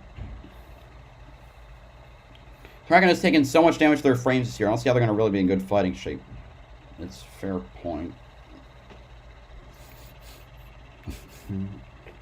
Maybe Rusty versus Witch... Oh, God. Oh, Rusty versus Witch Doctor. That would be a bloodbath.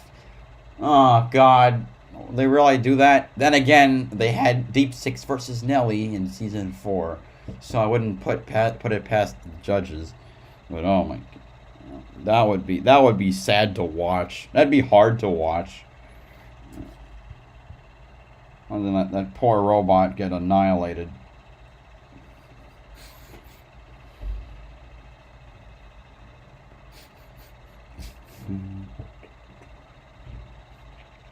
Still waiting. Commercials blow.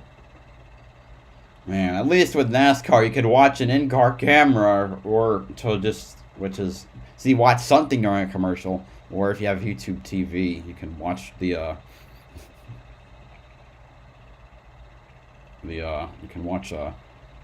live stream of the race and see the cars during the commercials. I mean, with here you got nothing because there is nothing that happens.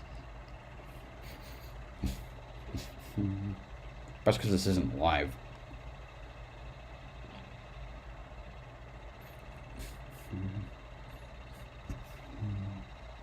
We're back. We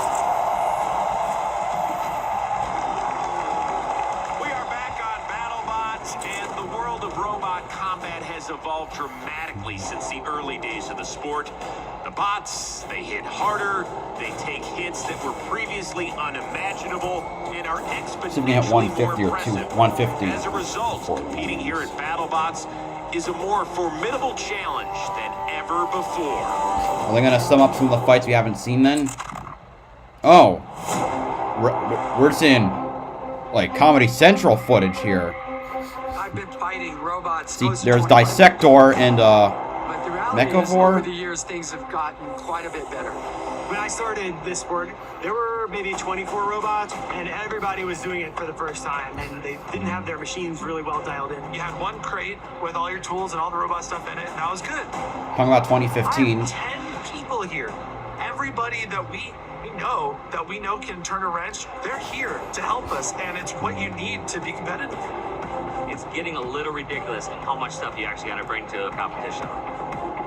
13 wheels, we've got 7 bars, we've got 2 full frames. Engineering drawings, diagrams, schematics, spare parts, and extra motors and extra gearboxes, and there's even more electronics and more computing power and all that stuff being built into these robots. And that Haas Tools. Robots are lighter, faster. Haas Tooling, excuse me. But definitely the main thing that's changed is they're more destructive. Oh, yeah. It used to be there'd only be 1 or 2 real big heavy hitters, and now there's dozens that I would say have the power to knock you out in one hit.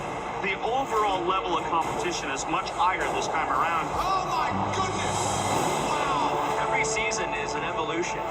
Every year the robots are getting that much better. That was a huge strike from Sawblades. All the robots are hitting way harder, they're staying in fights longer, which means they take more damage. We've already gone through more spare parts than we usually do halfway through the tournament, and we haven't even started the tournament. This field is insane. You can see it in the damage, you can see it in the arena. Well, that frame is from 2018. It's a higher level of competition than we've seen before.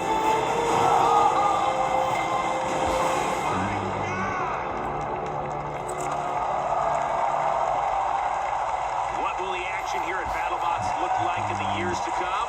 It's going to be awfully fun to watch it all. They won't allow lasers, I'm assuming. But let's get back to the present, where Hijinx is prepared to clash with the frozen flipper Sub-Zero. And let's start with Hijinx. They sit at 1-1, and this team led by Jen Herkenroder knows they need a win tonight to impress the selection committee, or they're probably going to be on the outside looking in. Absolutely. After a knockout loss to Mammoth, they were able to squeak out a decision over Kraken to get them back to even. Now here tonight against a veteran bot like Sub-Zero, Hijinx has to notch a win. Maybe they need to go even further. Didn't they make the tourney last year with 1 and 2 though? So there's definitely some pressure on their side. Taking on a very tough bot in Sub-Zero. I get it. They're 0-2, but still, nobody wants to face Logan Davis's bot with so much on the line. For sure. Sub-Zero may not be having the season they hoped for, but I think they may be able to turn it around here. If you look back to last season, they were able to defeat a very similar opponent in Valkyrie. Laser would not be a good choice, though. You don't have nearly enough weight and power than the heavyweight. Yeah, also it's illegal, I think. There's a lot of pride on that team. For the current rule set. Without swinging, come on. Or at least But without yeah. flipping. Yeah, that's true. Farouk, take it away. But there's only one Battlebot at all in the last few years that has a that's projectile based. At Double Jeopardy ain't worth a whole lot. It's Sub-Zero.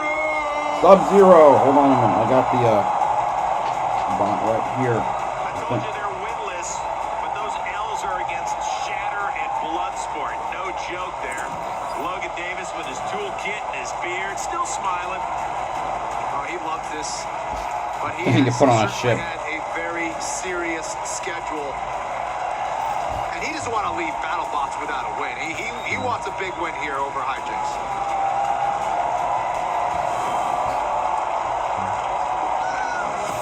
In the blue square, from Oakland, California, it's all fun and games until someone gets hurt. Then, it's really fun. It's Hijinx. Once they realize looking at the time, they'll probably go to commercial, do the fight, then do the commercial, do the pre-main event sketch, and then the fight. So that's how they're doing it. I mean the main event at the end. Driving here, Orion Beach bringing up the rear there, put an absolute driving clinic in their win over Kraken. Against Sub-Zero, he'll need to time his hits perfectly, all without getting tossed on his head. Alright, here we go. The penultimate fight of the episode. Going into this match against Hijinx, I am very concerned. I do not have the kind of armor I need to really win this fight. The only thing I can do So is much try for to sturdiness. capitalize on their slow spin up. They have a massive bar. It's probably taller than I am, so I have just this small chance to get over there and put them upside down. In the last fight, Hijinx spent a little bit of time on the upper deck. I think if we can put her up there, she's not going anywhere. She'll get countered out, and we'll take the W. I think Sub-Zero is a veteran robot. I think Logan Davis is doing a fantastic job. Discovered this due to leading that team TOD right video. now. I think it's gotten better over time, and that's Wait, what's TOD? Also, Sub-Zero took on Valkyrie twice. Also, last hi, year, Omni was a Watch, and welcome to the decisive victory in stream. the second encounter. What's so we know that they know TOD? how to handle a heavy horizontal spinner, and we're going to take that very seriously.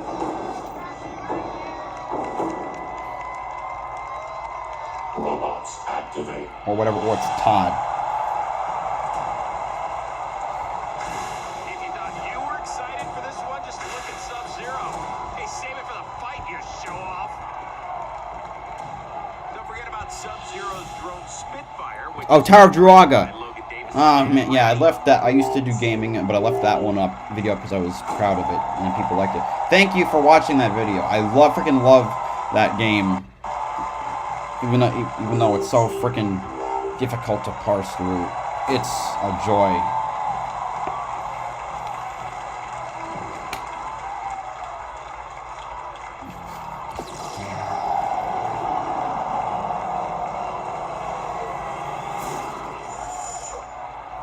Alright, the box is locked, the lights are on. It's robot fighting time.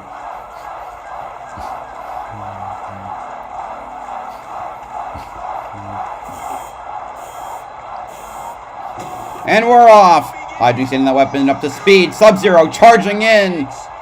Charging in again, trying to get the flip off. And yeah, well, the drone flapping around uselessly. Sub-Zero gets a flip off, lands back on itself, but on the floor. Hijinx just kind of meandering around, not really getting into the fight.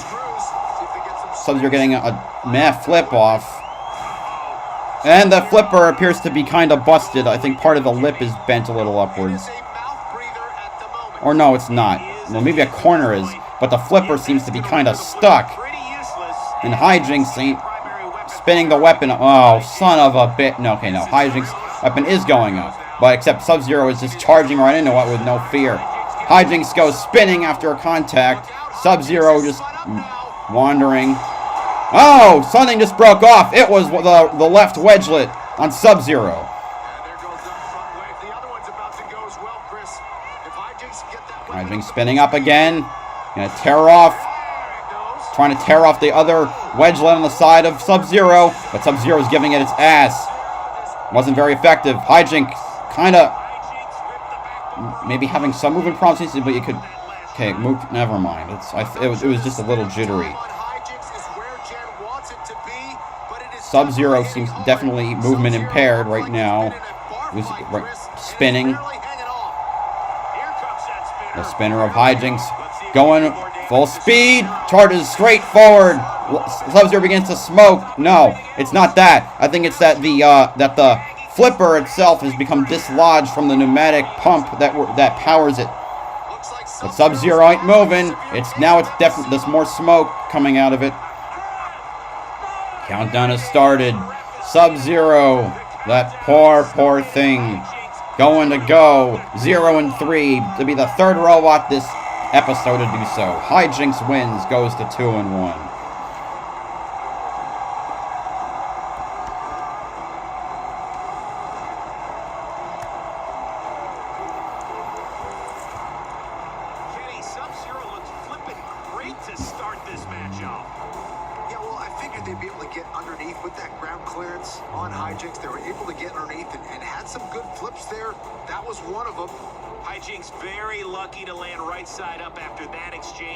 Sub-Zero's flipper got stuck in that open position. Yep, well, and the horizontal Sub-Zero lost. then went to work.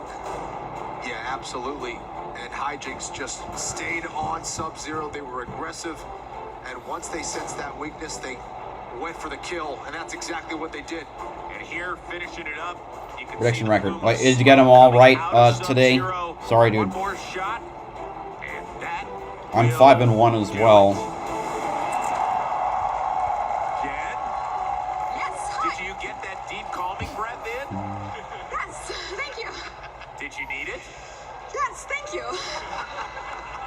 Were you a little panicky the first 20 seconds of this one? Because it looked like it took a while for your weapon to really get going. We have had an amount of electrical gremlins and no short. So far, I'm 60 Scorpios to make it 7 for 7. Well, I don't know who I'm going to pick for that main event yet. We've done everything we can to mitigate that, but it has increased our concern about getting ready very carefully. So I think the first few seconds of every fight are probably going to be a little hard on my heart from here out. What was the strategy here against Sub-Zero? The usual. Try to get under them with our tail wedge, show them the tail feathers, and then just do as much damage as we can. I think it worked out. Yeah.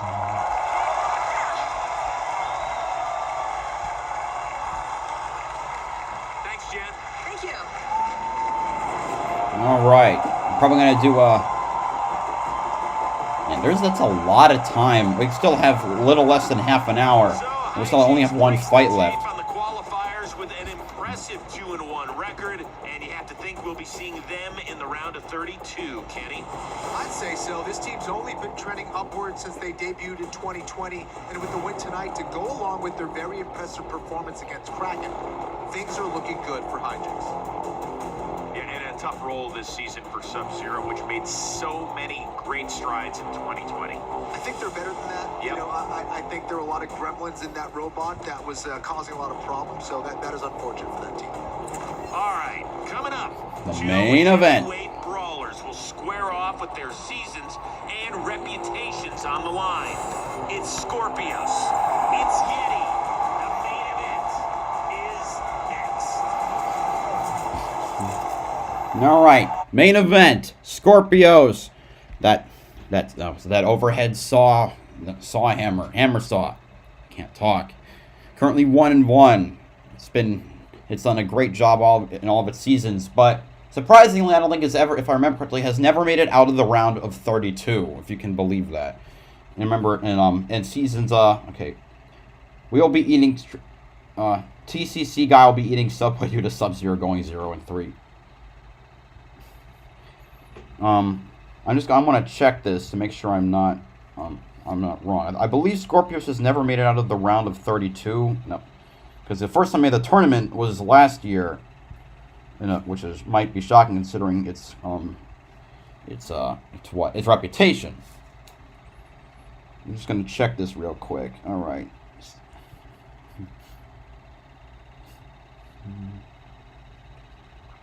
Okay, round of 32. Yeah, it lost to Witch Doctor in the round of 32 last year. So yeah, Scorpios has never made it out. Maybe this year it'll be. Maybe they'll be its year this time. It beat Blade in episode 4 and lost Whiplash in episode 7.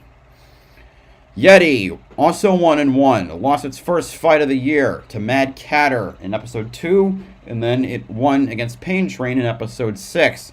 Still a ways to go, but they're definitely getting back into it, especially after being out of the sport for a while. Who's going to win the fight? Let me know below who you think is going to win the main event, because I'm not sure myself. I'm actually gonna go with my mind says Scorpios. My heart says Yeti, because Christian Carlberg is my favorite builder of all time. With his robots like Overkill, and obviously he was just a knife on wheels, but it was a darn effective knife on wheels. Minion and Toe Crusher, but I don't. I'm gonna go with Yeti on this one. We've had maybe it's time we actually had an upset this time around for this episode, instead of being overly predictable. And also, while we're all here waiting for stuff to come back, don't forget to like, comment, and subscribe. I'm so close to the sub goal I set for this stream. We've already passed the view goal, so it would be nice to hit every mark today.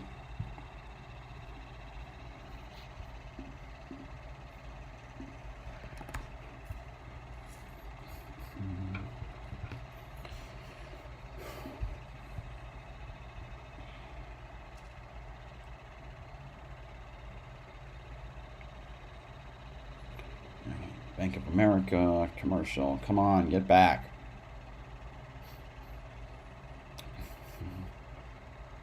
So, I think there's probably going to be I don't understand why. They wouldn't cut to the sketch part already, would they? I would think maybe just a short.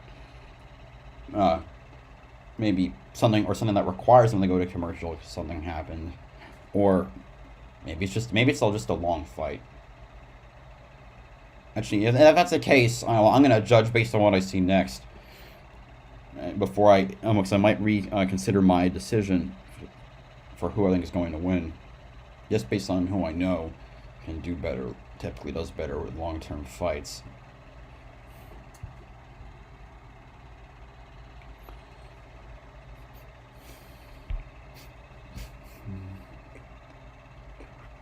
Anyway, we're still just waiting here.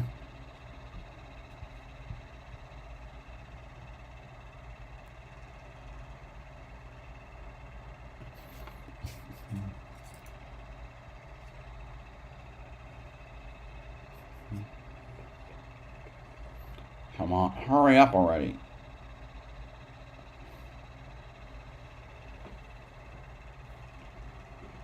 Either get to the sketch or get to the clip or whatever.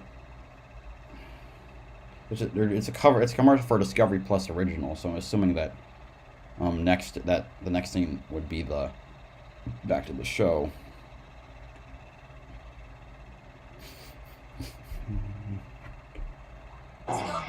Never mind. Come up. Or maybe they just decided to plug a fuck ton of commercials because they ran out of footage to use in. We gotta stretch it out. I know. Let's just put a ton of commercials. I don't care about HD. Okay.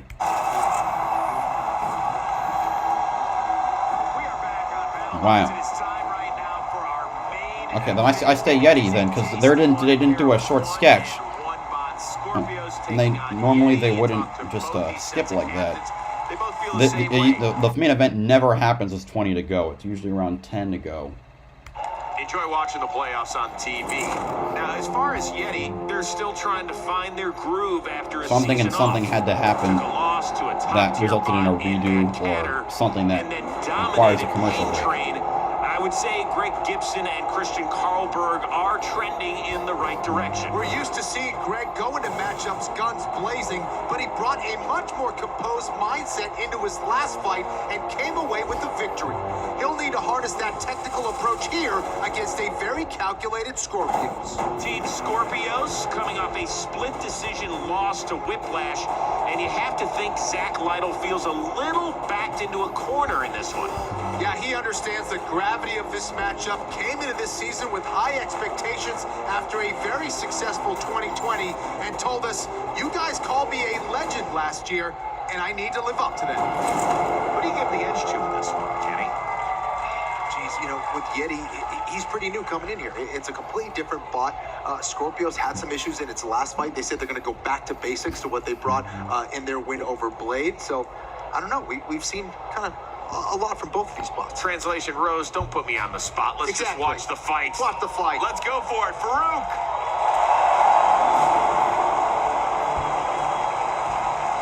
Ladies and gentlemen, are you ready? It's time for the main event. It's time for the main event.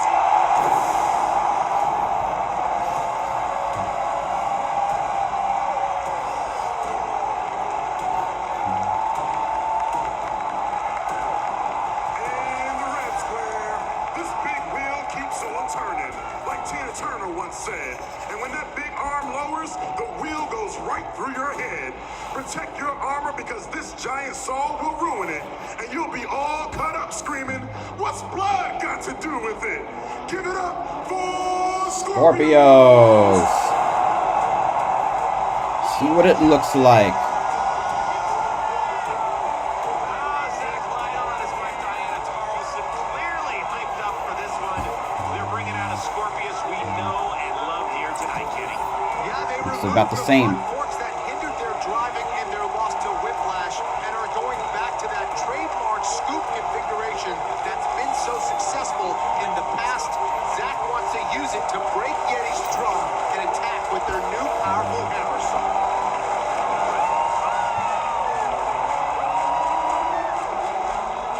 And the blue square, 4 Gores and 7 fears ago, he put other Demon bots in armor distress. instead of bringing. Now Right. he's back They with call a new the proclamation.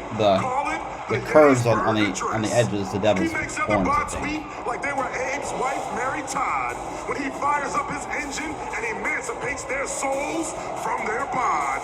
It's Yeti.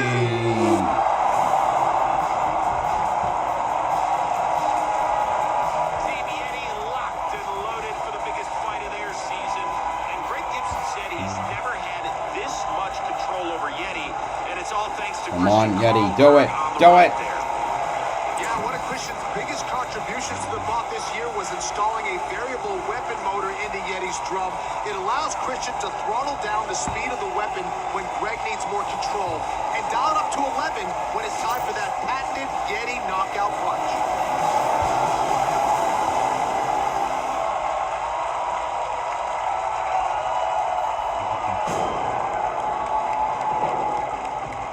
Scorpios will be looking to dish out damage with that upgraded hammer saw, Kenny, but Zach Lytle needs to be precise. Don't tell me they're just gonna No doubt go to the last thing he commercial wants is right to before the drop that fight weapon starts. directly into Yeti's spinning drum.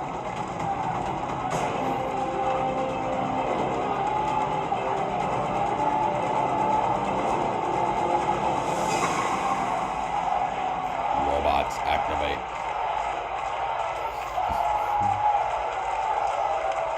Robots activate.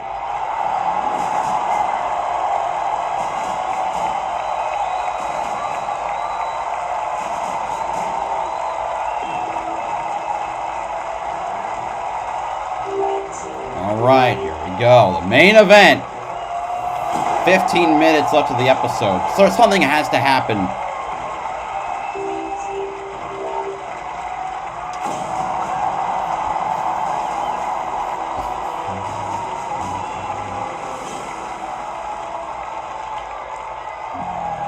All right, the box is locked. The lights are on. It's robot fighting time.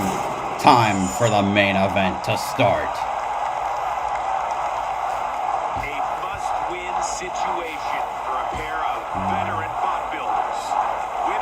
to secure its spot in the round of 32. The loser will have to sit and wait for the selection committee. 3, 2, 1, and we're off. Yeti forks first. Scorpios trying to find its way. Not huge fights, no huge blows just yet. Scorpios trying to land that saw, not getting down there yet. We're down on the weapon, not much damage done. Oop. Yeti has lost the weapon belt, yes, but the drum is still alive. The Battlebot sign goes down as Yeti takes Scorpios into the wall. Oops, Scorpios getting weapon right into the window in front of Zach Lytle. And Yeti just plows right through Scorpios, getting it flying into the air. Another good hit by Yeti, sending it tumbling.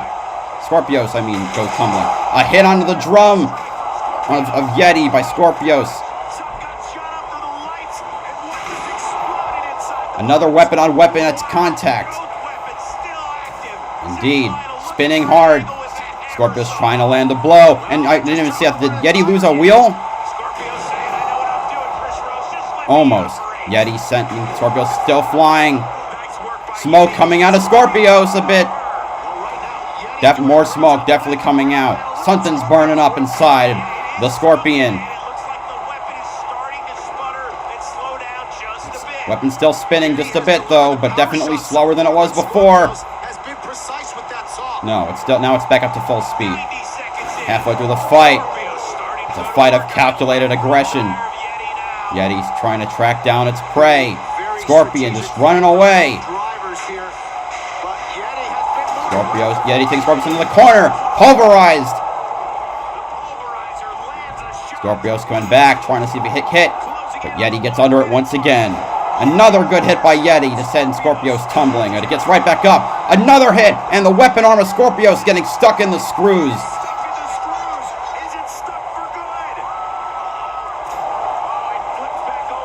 I know exactly what's going to happen now.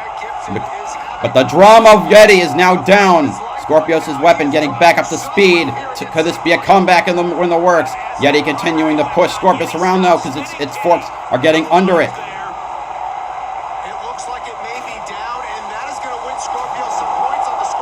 No chance. Yeti's been flipping that thing around and just pushing it around, controlling the fight. Yeti still pushing around Scorpios, pursuing it. Put with that damage, with that aggression and control. Scorpios still trying to get a hit. Oh, here comes Scorpios, getting Yeti's trying to stuck on the screws of the upper deck. But Yeti gets itself down. The countdown has started. 10 seconds left in the fight. Scorpios desperately trying to land an attack. Can they get even one hit on the underside of Yeti? No! What they're going to do, they're going to throw it to decision and come back with a decision. That's what they're going to do. But frankly, I think Yeti deserves the win here.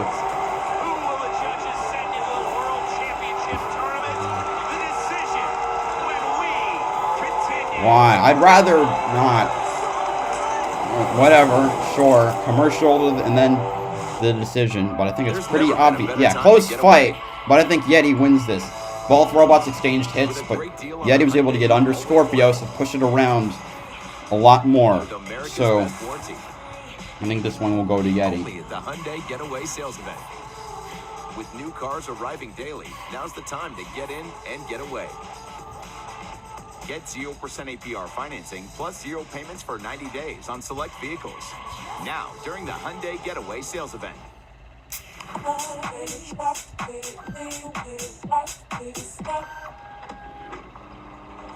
Oh yeah, I can't rely on the judges. Maybe he can rely on the judges. Who knows? But if Scorpions wins by judges' decision, I will be upset because that would not be deserved in my opinion. Yeah, hi. Instead of letting passengers wrap their arms around us, can we put little handles on our jackets? Deny. Gotcha. I want a new nickname. Can you guys start calling me Snake? No, Brian. Deny. How about we all get quotes to see if we can save with America's #1 motorcycle insurer? Approved. Cool. 6-5 go to Scorpios without scoring is weighted.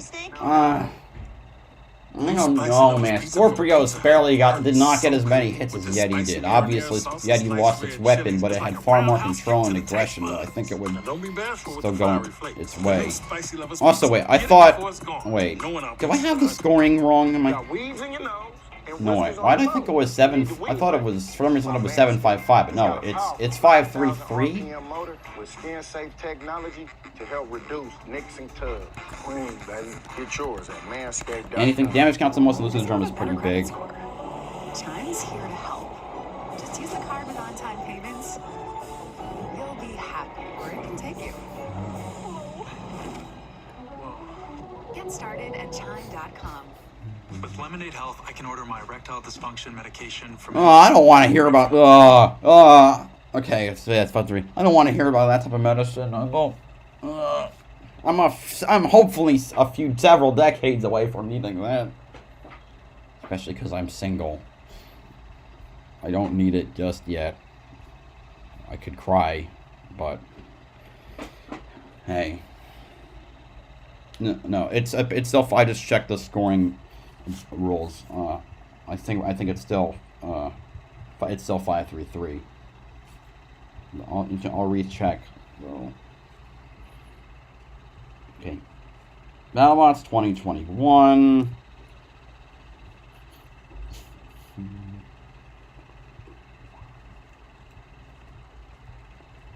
Blah blah blah blah blah blah. Match descriptions. Tournament judges. Okay. 2 referees. Crew bots.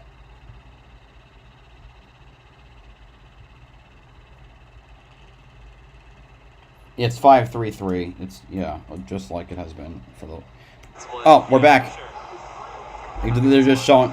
Great. The sketch is them watching the judges make their decision. We gave them a lot to talk about. Let's get it going. I'm gonna give you the space. Fuck you! You say that and we go to commercial! How can you do that? Why do you do that? Why? Just don't do that to people. Don't start... Oh,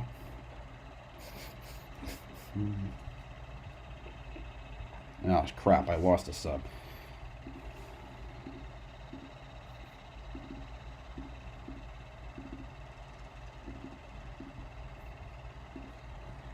Oh, that's... They gave me more guidance on how to score, so consistent scoring would be more consistent. Yeah.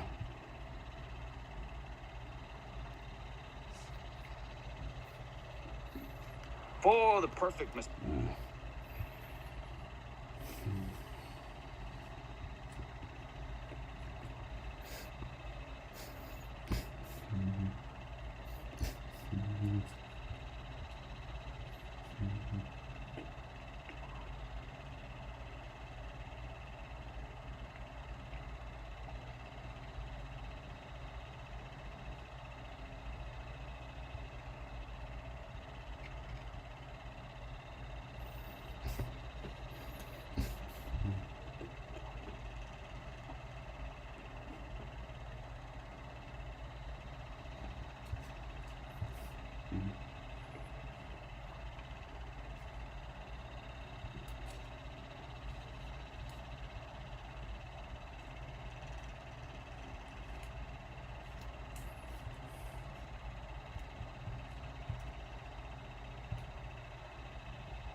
Hurry up, like, if Scorpios find some stupid ass way to win, I will not be happy.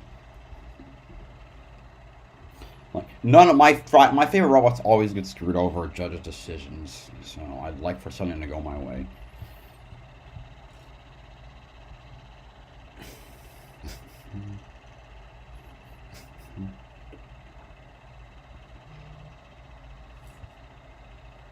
I'd also love it if they actually went back to the show and not just leave like just 5 minutes or so.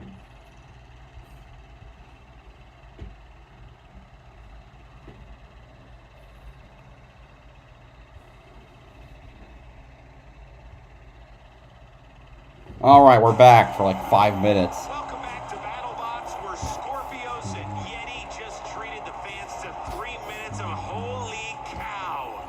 The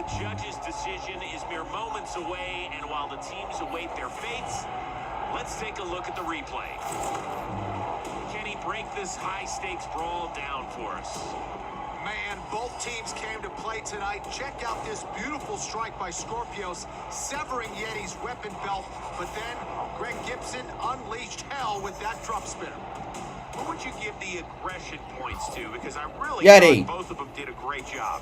Both were very aggressive, but I think Yeti might have been a little bit more so. I think they landed some more shots. Their ability to get underneath with those forks, I think, was a huge advantage for them. Scorpios able to survive blow after blow. That is one tough robot. But in the end, it was Yeti's primary weapon that couldn't go the distance, Kenny. Yeah, but after that, the blade did fuck all on Scorpios. Well, I digress. They did get Yeti stuck once. It's going to be interesting. Here's Farouk with the decision. Actually, digress not the right word. The results from the judges You know what I mean. are in. All right. We have a split decision. Oh no! Oh no! Judge Derek scored the battle for Scorpios. Of course. Wonderful. Judge Lisa scored the battle for Yeti. Please, please, Jason Barris. Please, please, please, please, please.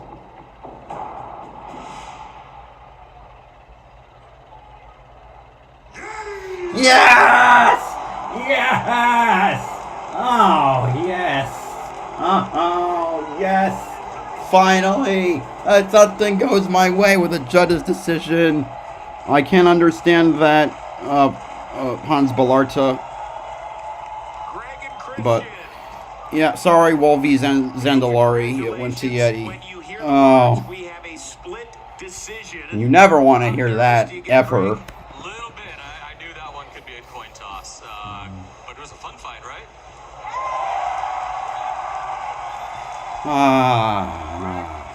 Have you ever been in a bar fight?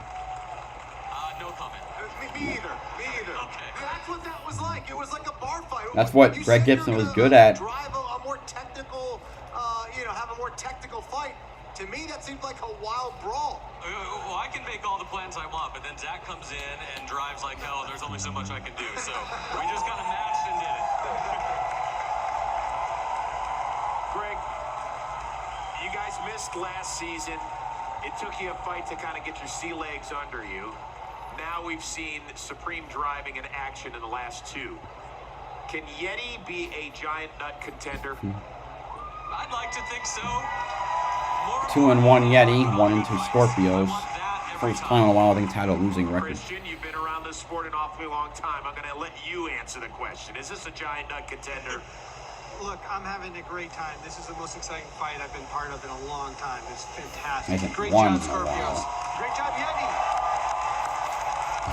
Well, I'm sure we will see you guys in the round of 32. Congratulations. Go check out your box. Nice Yeti actually working. Yes.